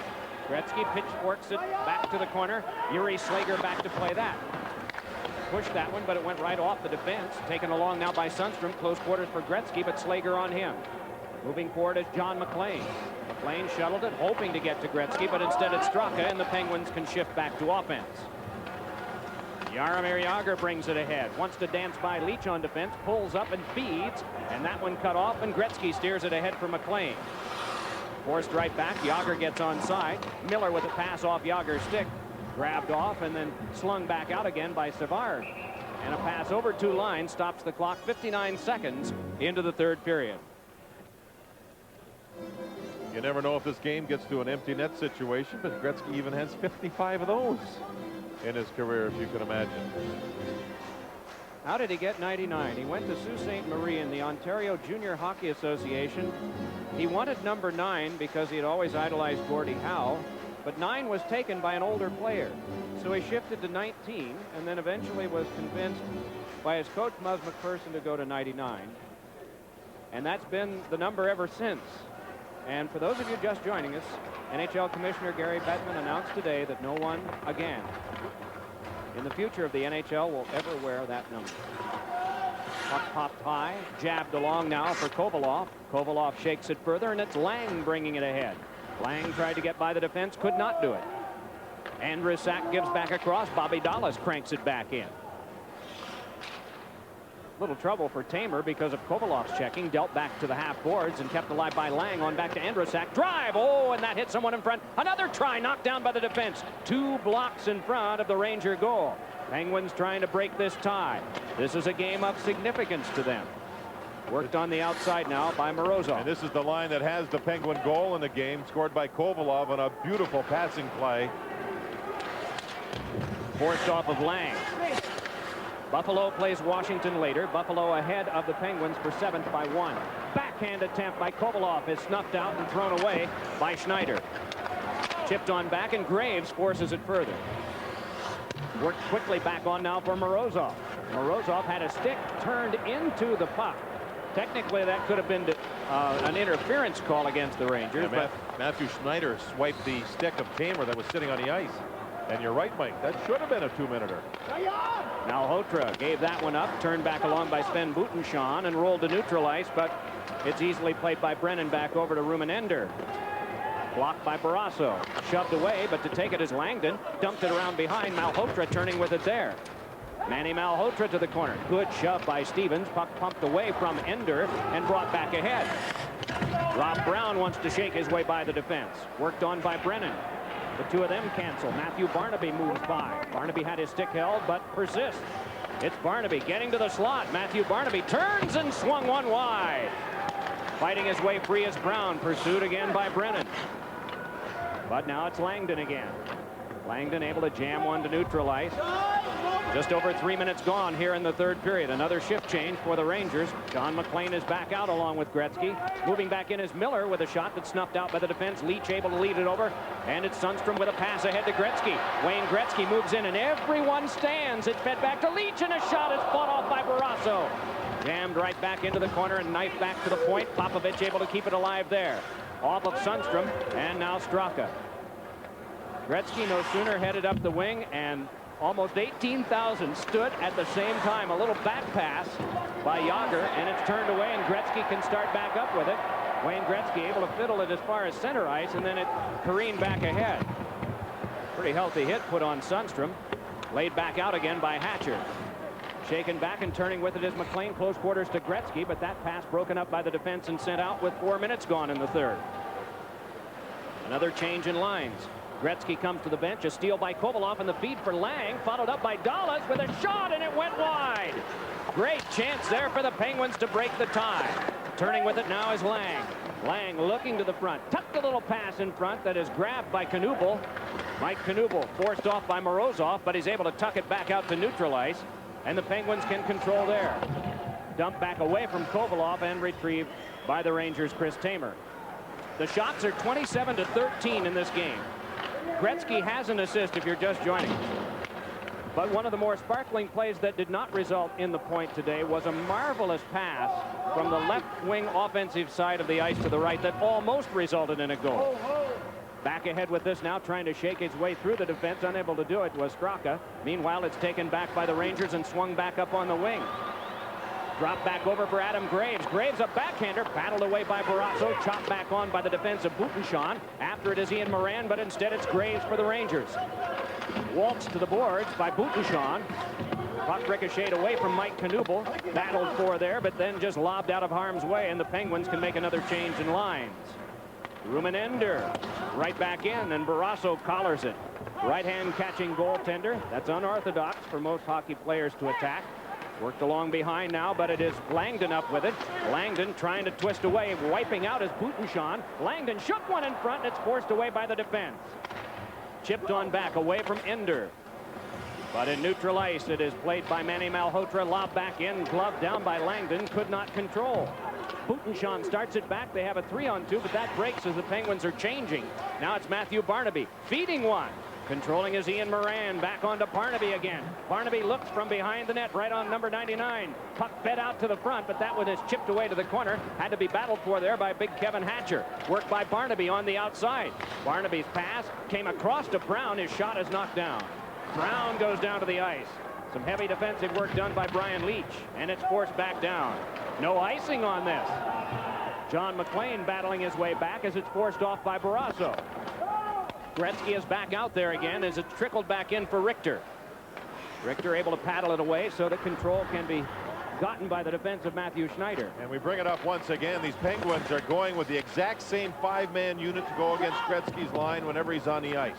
Slager and Hatcher on the blue line, centered by Straka with Yager and Miller. Same unit, shift after shift after shift. It's McLean to Gretzky, feeds it to the back. Big drive by Schneider and a pad stop by Barrasso. Rebound, a couple of players tumble to the ice, and it's lobbed back out by Yager. Turn back up to Wayne Gretzky. Gretzky crossing, drops a pass that is needled back ahead for control by the Penguins, and moving in with it for the drop is Miller. Kovalov, a shot, and a pad stop is made by Richter. The battle continues on the wall. Gretzky straying at center ice, hoping to get a pass. Brian Leach brings it ahead. Leach drops. Gretzky feeds. It came back over to John McLean. McLean banked it behind. Bobby Dallas took over on defense. Dallas lobbed it back off the wall. It's helped to center ice one-handedly by the Penguins. Corralled and started back in very gently by Brian Leach. 7.5 gone, third period. The shots are 29-14 in favor of the Rangers. The game is tied at 1. Ender connects. Brennan tosses. Grabbed off by Knuble. Looks ahead and got it to Graves. Graves with a shot, artfully blocked away. Knuble dubbed one, and Barrasso covers. 12-11 to go in the third, and the game's still knotted at 1.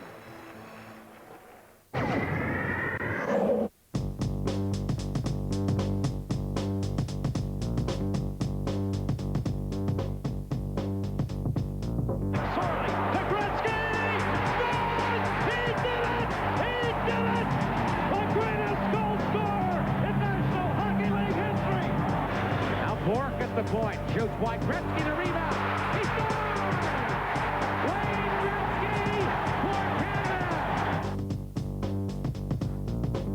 Now 1 minute remaining in the double penalty to Carpenter. Here's Wayne Gretzky. Puts it in front. He scores! Gretzky to the slot. Gretzky cuts away. Gretzky now circling around and scoring! Oh, baby. The hat trick for Wayne Gretzky. And that's Michael Barnett behind the sign, Wayne's best buddy and businessman. And back there, Mark O'Meara, the great golfer and very close friend of Wayne Gretzky's. They both use the same clubs. I won't mention it, TaylorMade's, but anyway, they do, and they kind of love the game. And Wayne's going to see a lot of that sport from now on, and a lot of it probably with Mark O'Meara. How are your clubs? If you don't have them, they're coming. They're bent. Happened away by Barrasso, kept alive by the Rangers, and floated behind.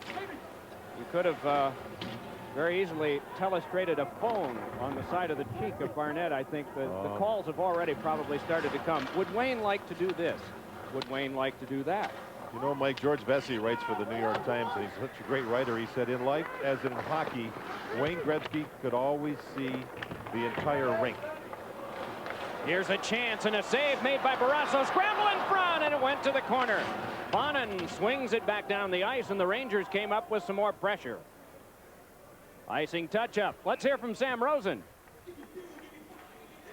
And I'm here with Janet Gretzky. Is this all unfolding? How is it unfolding for you? Well, I can say the last week has been very emotional for us, leading up to this. And right now, it seems like it's going by too fast. It seemed like, you know, it's a very surreal feeling. It's nice that we have all these cameras around that they can kind of remind us what it's all about, because it's fast. Do the kids understand what's going on? We took them up to Ottawa to get ready for this, so they would, you know, it would help them understand everything. And yes, I think they're old enough now that I hope that it's a fond memory for them. Are you ready for Mr. Mom to be at home? Yeah. Dinner table, discipline. Best of luck, Janet. Thank you, Sam. And thank you to you and JD for everything. Thanks so much, Janet. Okay, guys. Janet's husband is out there right now in a 1-1 third period tie with 11 minutes to go. Jaromir Jagr stepped into with authority by Popovich, and it's sent along to Gretzky. Gretzky's pass is flagged down and steered to the front. Backhander by Jagr went off of John McClain. Popovich turns it back along again. Brian Leetch tries to play it there. And it's sent back out, and here is a lead ahead for Gretzky. Up the wing with Sundstrom. Fed it across to McClain. Oh, and the shot off the mark. Another try. Around to the outside, Gretzky feeds. It's blocked loose and came back to Gretzky. Oh, he had Leetch breaking all alone in front and couldn't get it to him. It is Hatcher lobbing it back in. He did it again almost every shift here in the third period, Mike. He's setting something up. The last one was a great setup for John McClain, who just missed. And Tom Barrasso has been good. His team's been outshot 33-14. He had a tremendous game against Detroit last week in authoring a shutout at Joe Louis Arena. And he has had lots of emotion as well as lots of energy and rubber thrown at him today. Well, he had trouble with his back in the game he played yesterday against the Islanders, or last night against the Islanders. And it's good to see Tom back and sharp and on top of his game here as the playoffs are right around the corner for the Penguins. This is Dallas. Bobby Dallas bringing it ahead, worked it up the wing, but it escaped as far as Matthew Schneider. Forces it back over for Tamer, then through to Langdon. Langdon lobbed one back in, came to the bench for another change in lines. Savard's unit comes out for the Rangers as it's worked over to Andrusek. Andrusak's pass bounced free, collared there and flung back in by Knuble. It bounces over to Bobby Dallas again on defense, and he wheels it back down the ice. And again, because it's sent over half the length, there will be an icing touch-up and the face-off to come back near Barrasso. 9:15 to go, third period. And the Great Ones team is still tied. Wayne Gretzky's had an impact on every arena in which he's played, and even the teams that could not be represented this weekend facing the Rangers remembered him. Last night, there was quite a remembrance in Montreal. Great game, Toronto-Montreal, at least a great rivalry. And before the game, Rocket Richard, Jean Beliveau, Guy Lafleur were on the ice, and they started off a tribute to Wayne Gretzky. Standing ovation for Wayne in Montreal before the game. Oh, a chance first by Graves on a drive and then on a little backhander. And Barrasso seeming besieged but keeps holding them off.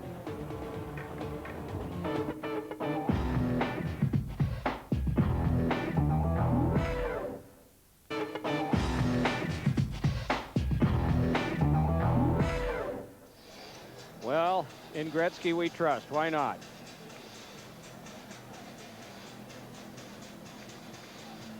All those years and all those rinks. And it ends today, and I'm sure that the shock will take a while to settle in. It does with every retired player. Ender with a shot that is covered by Tom Barrasso. Let's hear from Sam Rosen again, Sam. I'm here with Christopher Reeve, and it's great to see you, and I know you're watching one of your greatest players and somebody you admire very much. Absolutely, and I have tremendous respect for the fact that he's leaving the game while people still want him. You know, that he loves the game, not money, and I really appreciate that. When you think of Wayne, what are your thoughts? Well, he's the greatest one to play the game, and what I really appreciate is the modesty to match. You know, that truly great players are very decent, modest people, and there's a lot of extravagance in the sport today, but not with Wayne. You honor him with your presence. Great to see you, Chris. Thanks very much. Back to you guys.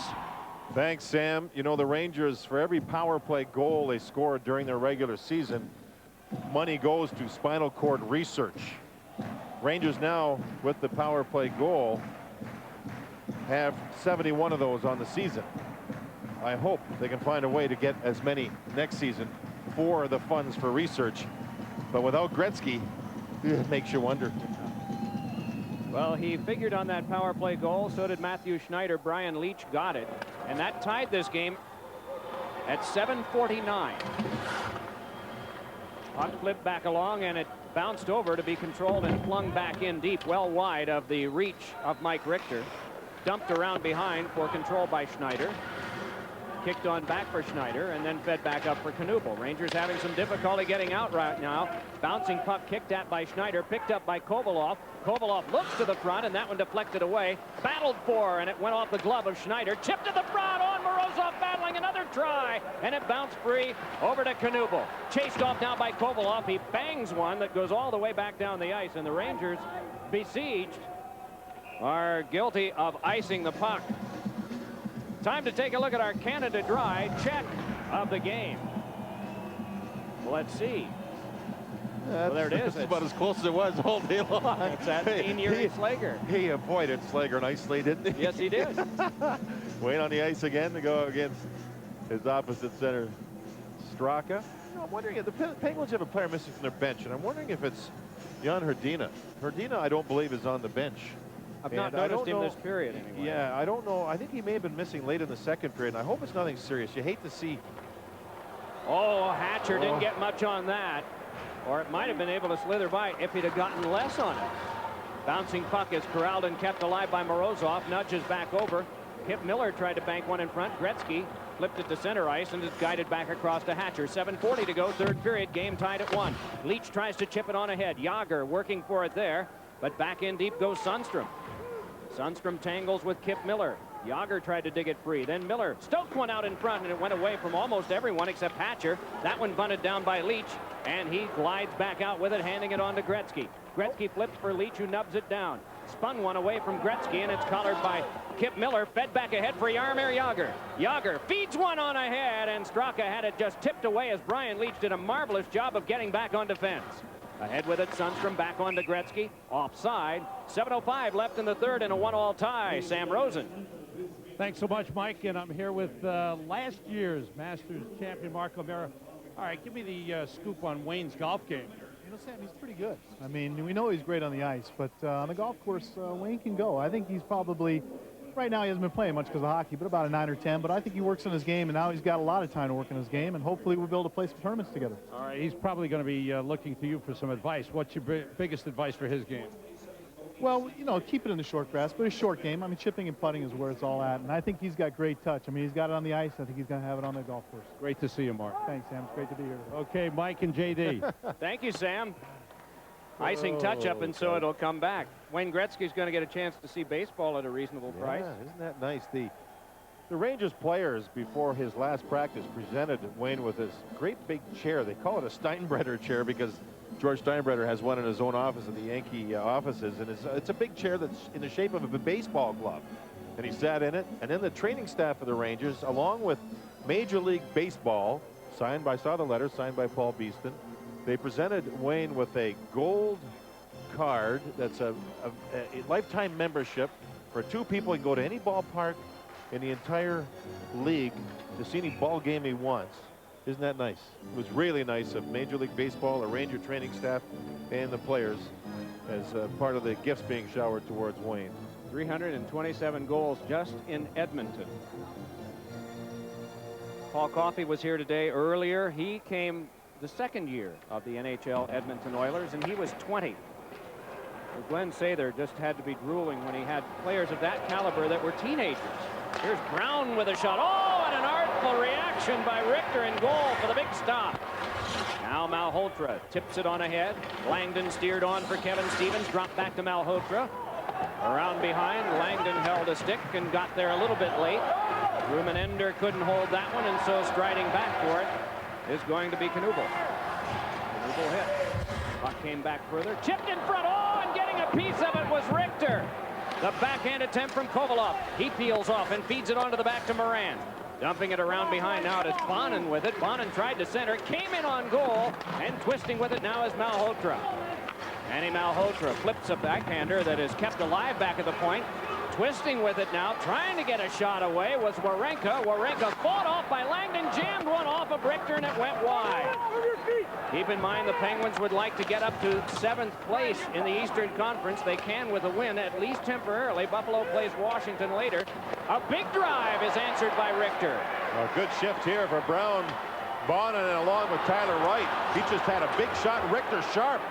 Warenka moves in, shovels one. It kicked off of Rob Brown. Back to Moran. Drive slowed and held carefully by Richter. A real good shift by the Penguins as Rumenender and Robbie Brown get it together a little bit, separated by Pat Capuzzo.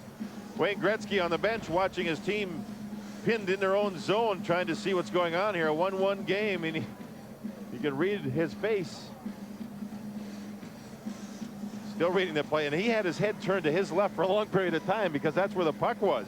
The Penguins really forcing the Rangers deep, made some nice plays, and Richter with a did you see that look? Oh man, that was some shift, and Richter comes up big for his club.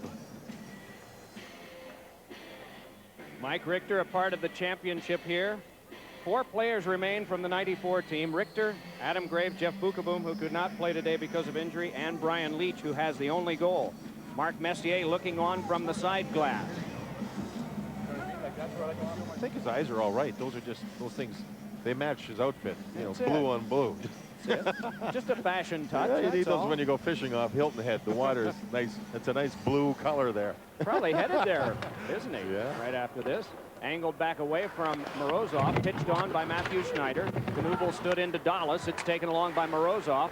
This one escaped across the way, reached for by Savard, but kept alive by Andrusak. Now Savard for the Rangers tries to turn one ahead that popped high. Came back over for a jam that went off of Graves. Down to the last 5:05 of the 3rd period. Off of Kovalov. Kovalov sealed up, but is able to get away to make a pass along. Cycling with it and trying to get further help was Lang, and then it kicked all the way back to be taken by Slager. 4:45 left in the 3rd period.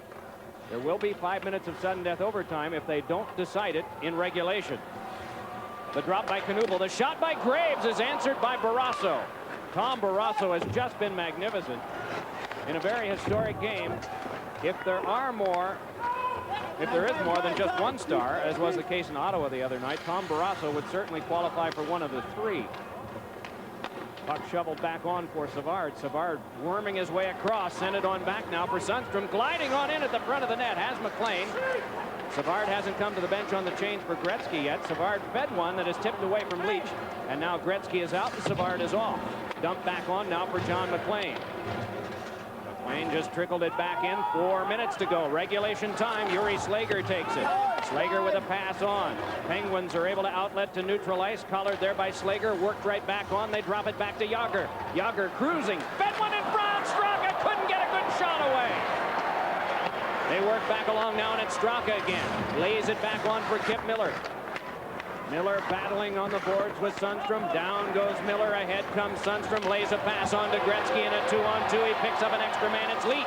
Gretzky cruising ahead. Drops a pass on back. Popovich up with it there. Pivots now. Gretzky glides to the front, then around behind to his office with his number on it. Controlled there by John McLean. Feathered it through the Gretzky. Onto the back, Sundstrom. Shooting one. Blocked down by Yager. Sundstrom moving on in again. Got it to Gretzky around behind the net. Gretzky out in front. Shot and went off Barrasso and wide. Leach turned it around behind again. Gretzky looking to the front. That one kicked back to neutral ice with 3:05 left. More Penguins spill over the boards. Gretzky glides to the bench slowly. In the midst of this change, the teams are tied at 1. Nice finessing by Malhotra, but it's turned over and fed near Bonin, but he couldn't get to it as it was blocked by the defense. Now here's a shot by Moran that's blocked away by Stevens. Warenka's shot!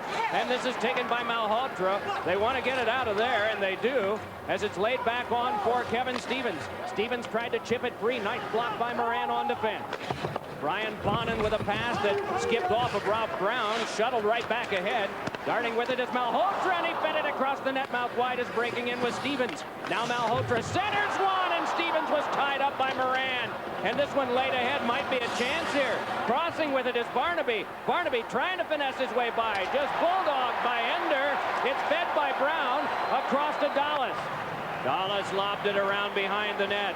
Stepped into was Brown. Puck laid between the defensemen and back out again. Another change in lines for the Rangers. 1 minute 55 seconds to go in the third. The game tied at 1. Greg Andrusak with it on the Pittsburgh defense. Andrusak's pass skips on back. Matthew Schneider to play it there. Just lays it over to Tamer. Turned back onto Graves. Couldn't get the pass to Savard.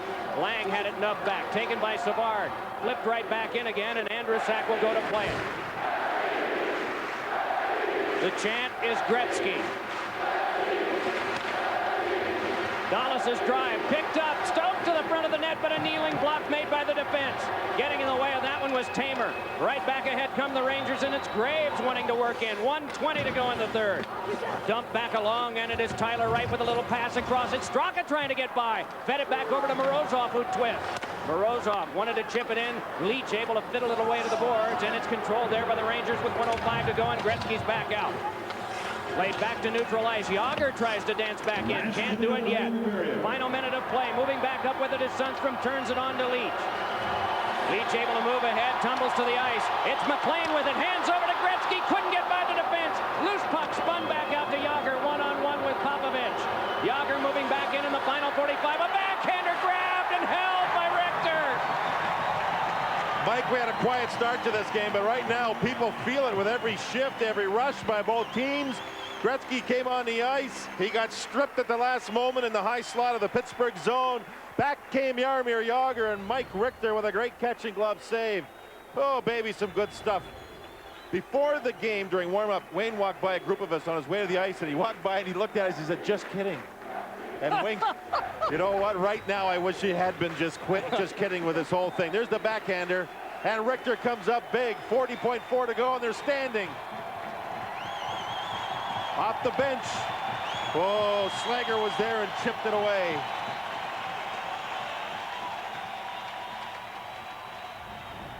Wayne Gretzky once said, "My father told me, enjoy every shift because each one brings you one shift closer to your last." This might be the last. They've stopped the game, Mike. 40.4 seconds to go. They've stopped the game. It's 1-1. There's the possibility of overtime, but they have now stopped the game. Only Wayne Gretzky can stop hockey in its tracks.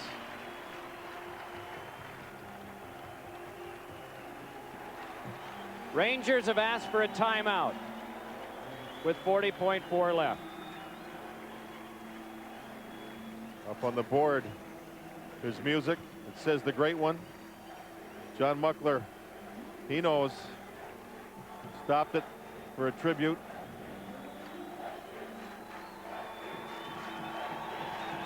Knowing Wayne, he just wanted to get it going. Today's New Dodge player for the ages is Wayne Gretzky.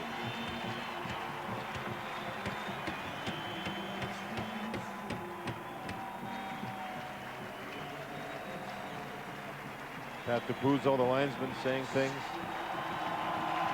Miller lines up. Richter just skated out and said something to him.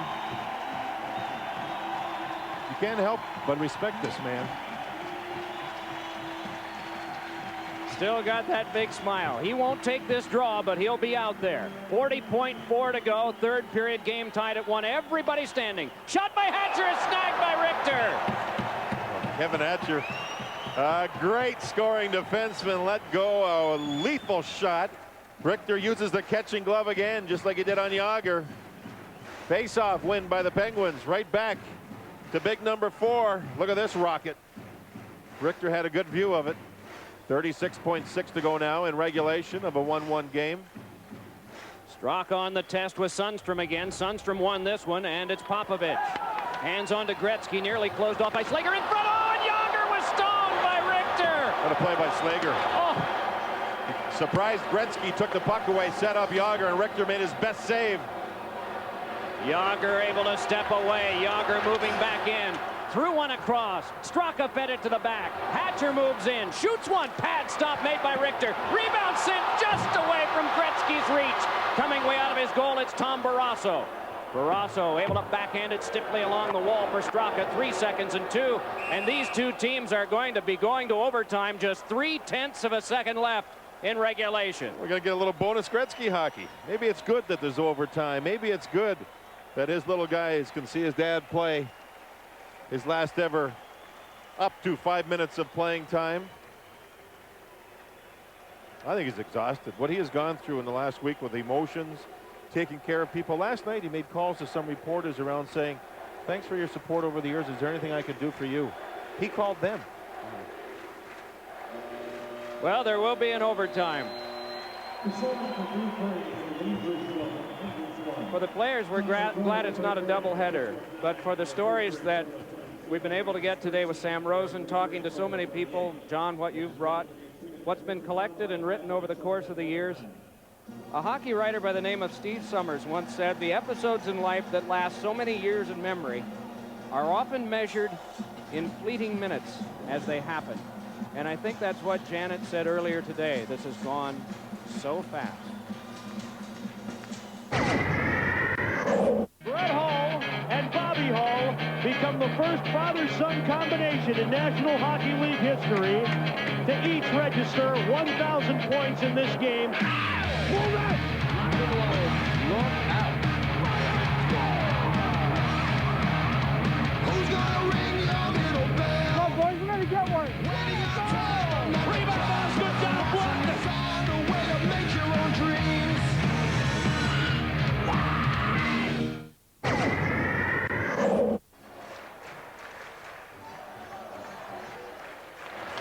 Just underway, sudden death overtime. Gretzky was there to take the first face-off, so he is out along with Sundstrom and McLean. But here's Hatcher trying to work in, can't. Leach shifts it right back. Sundstrom lays it ahead for Gretzky. Gretzky with a pass back on John McLean, twirling with it, knocked off his stick by Hatcher. Hatcher dug it out on defense and is able to start it back ahead. Kip Miller with a little toss on now. Straka turning with it. Martin Straka just holding, banking it around for Jágr. Puck skipped through off of Sundstrom, who was back deep playing. Picked up now by John McLean. He moves out with Gretzky again. Here's McLean trying to shake his way through, but the Penguins converged, and it's that nemesis to the Rangers this afternoon, Jiri Slager. Neutral ice, sudden death overtime. 1-1 is the score in the game. Gretzky has an assist. Jágr there trying to finesse his way through, and the Rangers just surrounding. And it's fed away, but for a quick shot, and it's blocked down by the defense and then turned through the net mouth wide. Work back on behind the net. With it is Morozov. Tries to center, can't do it. There to get it is Robert Lang. Wanted to get it to Morozov. Skipped around away from him, and it's Mike Knuble. Down to the ice went Morozov. Angled back off the stick of Jaromir Jágr. Art Ross Trophy winner of this year. He'd love dearly to get the overtime winner, and he's got the puck in front. He scores! Jágr in overtime, and the game ends. Pittsburgh is 7th in the standings, and the Rangers lose in sudden death overtime by a score of 2-1. But no one has lost here today. You know, Jaromir Jágr didn't want to leave the ice. He started the overtime and stayed out there. He made a great play. He stayed deep. One of the great players in the game today is Jaromir Jágr. Maybe he's saying, I want to be the next one. Nice goal, nice move, quick hands. He's a leading leading point getter on the season again, 2 years in a row for the NHL, and what a great player Janet looks. Wayne talked about memories, guys, and we talked about the top 10. Here's the final 5. The 80 All-Star game, played on a line with Gordie Howe, 200th point in 81-82. He scored 212 that year. The goal that broke the record held by Gordie Howe was third. Second in his top memories, 50 goals in only 39 games, and of course his first ever Stanley Cup back in 1984. Those are the top 5 memories of Wayne Gretzky, and he's brought us a million memories. The victorious Penguins, Jaromir Jagr, who got the winner, all of them standing around, pounding their sticks on the ice. The hockey players' applause. Mikey gave it everything he had today. He's played a lot. He tried every shift. He's been through a lot emotionally. They all have the 99s. In 20 years, over 30 million people have gone through the turnstiles and watched Wayne play. 18,200 of them are here today. The last word on a wonderful career belongs to the fans.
heady moments for Mr. Wayne Gretzky. Not actually the perfect result with the perfect fairy tale end, but it was never about the score, was it? No, I think the perfect fairy tale would be him winning the Stanley Cup for the New York Rangers. I think that might be the biggest regret he has when he looks back on his career. But what we didn't see quickly was his father came out in a new car. They gave him a Mercedes-Benz, which was his ninth. A lot of gifts. Yeah, another record he's got. That was his 19th car in 20 seasons. Okay. That's a record I wouldn't mind having. No, exactly. And I think maybe what we saw in this game was kind of the passing of the torch, really, from Gretzky to Jaromir Jagr. Because I think it's safe to say Jaromir Jagr has the ability to do some of the things that Wayne Gretzky did, but it's a question of can he live up and handle the pressure that goes on with the expectations that are going to be placed on him now. But certainly, out of most of the players in the game today, he's the one that can step up onto the big stage now. It was pretty obvious watching that game. I mean, he is absolutely dominant out there.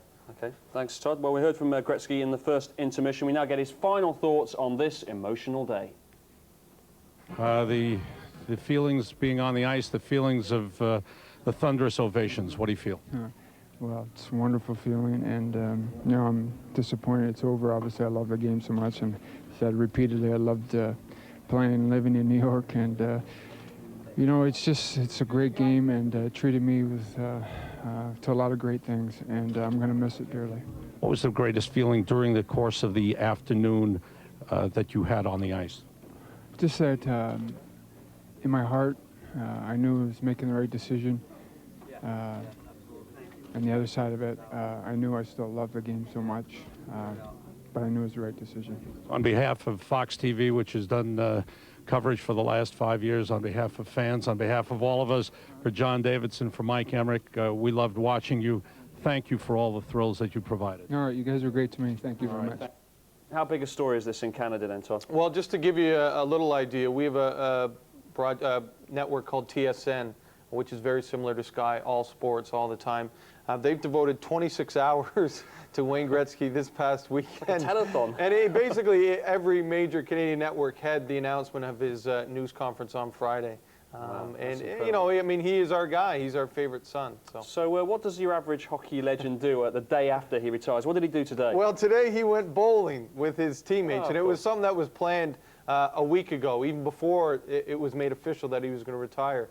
So that's what they did today. A lot of the guys had their physicals too, which gladly he didn't have to do. And I think the other thing today was it was announced about the Hall of Fame. And generally what happens is you have to wait 3 years from the minute you retire until you're eligible for the Hall of Fame. Right. Well, today Wayne Gretzky was put forth to be nominated, or he was nominated for the Hockey Hall of Fame. They will meet again on April the 29th, but he should be put in immediately, which will be September, I believe, November 22nd. I'm surprised I didn't do it 5 years ago, to be honest. Well, exactly, but only 10 players have ever been have bypassed the 3-year nomination, or 3-year wait to be in. That's incredible. Thanks very much. Well, that's nearly it for tonight. Before we go, we're going to talk post-season suddenly now. Last night was, of course, the last game of the regular season. We're going to see how it all matches up now. Who's going to be meeting who, starting in the East? Well, and it's a shame, but no Wayne Gretzky. But Pittsburgh, despite the win, finishes in 8th. They'll go up against the #1 seed, the New Jersey Devils. Devils, 3 straight years they've won the regular season in the Eastern Conference. Ottawa and Buffalo, this one is going to be good. Goaltending, the name of the game. Buffalo has Dominik Hasek. That gives them an advantage, but Ottawa's best season in history. Boston and Carolina, good news for the Bruins. And really, I think the best first-round series in the Eastern Conference, Philadelphia and Toronto, should be a good one. The Stars, as you can see, Pittsburgh, New Jersey, Boston, Carolina, those are games we could be getting on Thursday. To the Western Conference, and we'll start with the big boys. The Dallas Stars ended up with the most points in the NHL, 2nd straight year, but looking for their first cup. Colorado, I think the favorite in that Western Conference against San Jose. That's an exciting one down there, 3rd one down. Yeah, 2-time defending champions, Detroit against Anaheim, who kind of struggled down the end.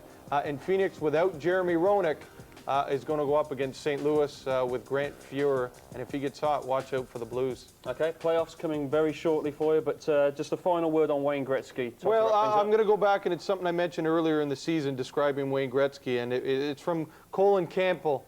One of his old coach, Colin Campbell, coached Gretzky in New York for a couple of years.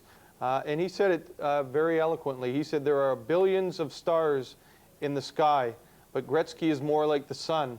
And when the sun shines, the stars disappear.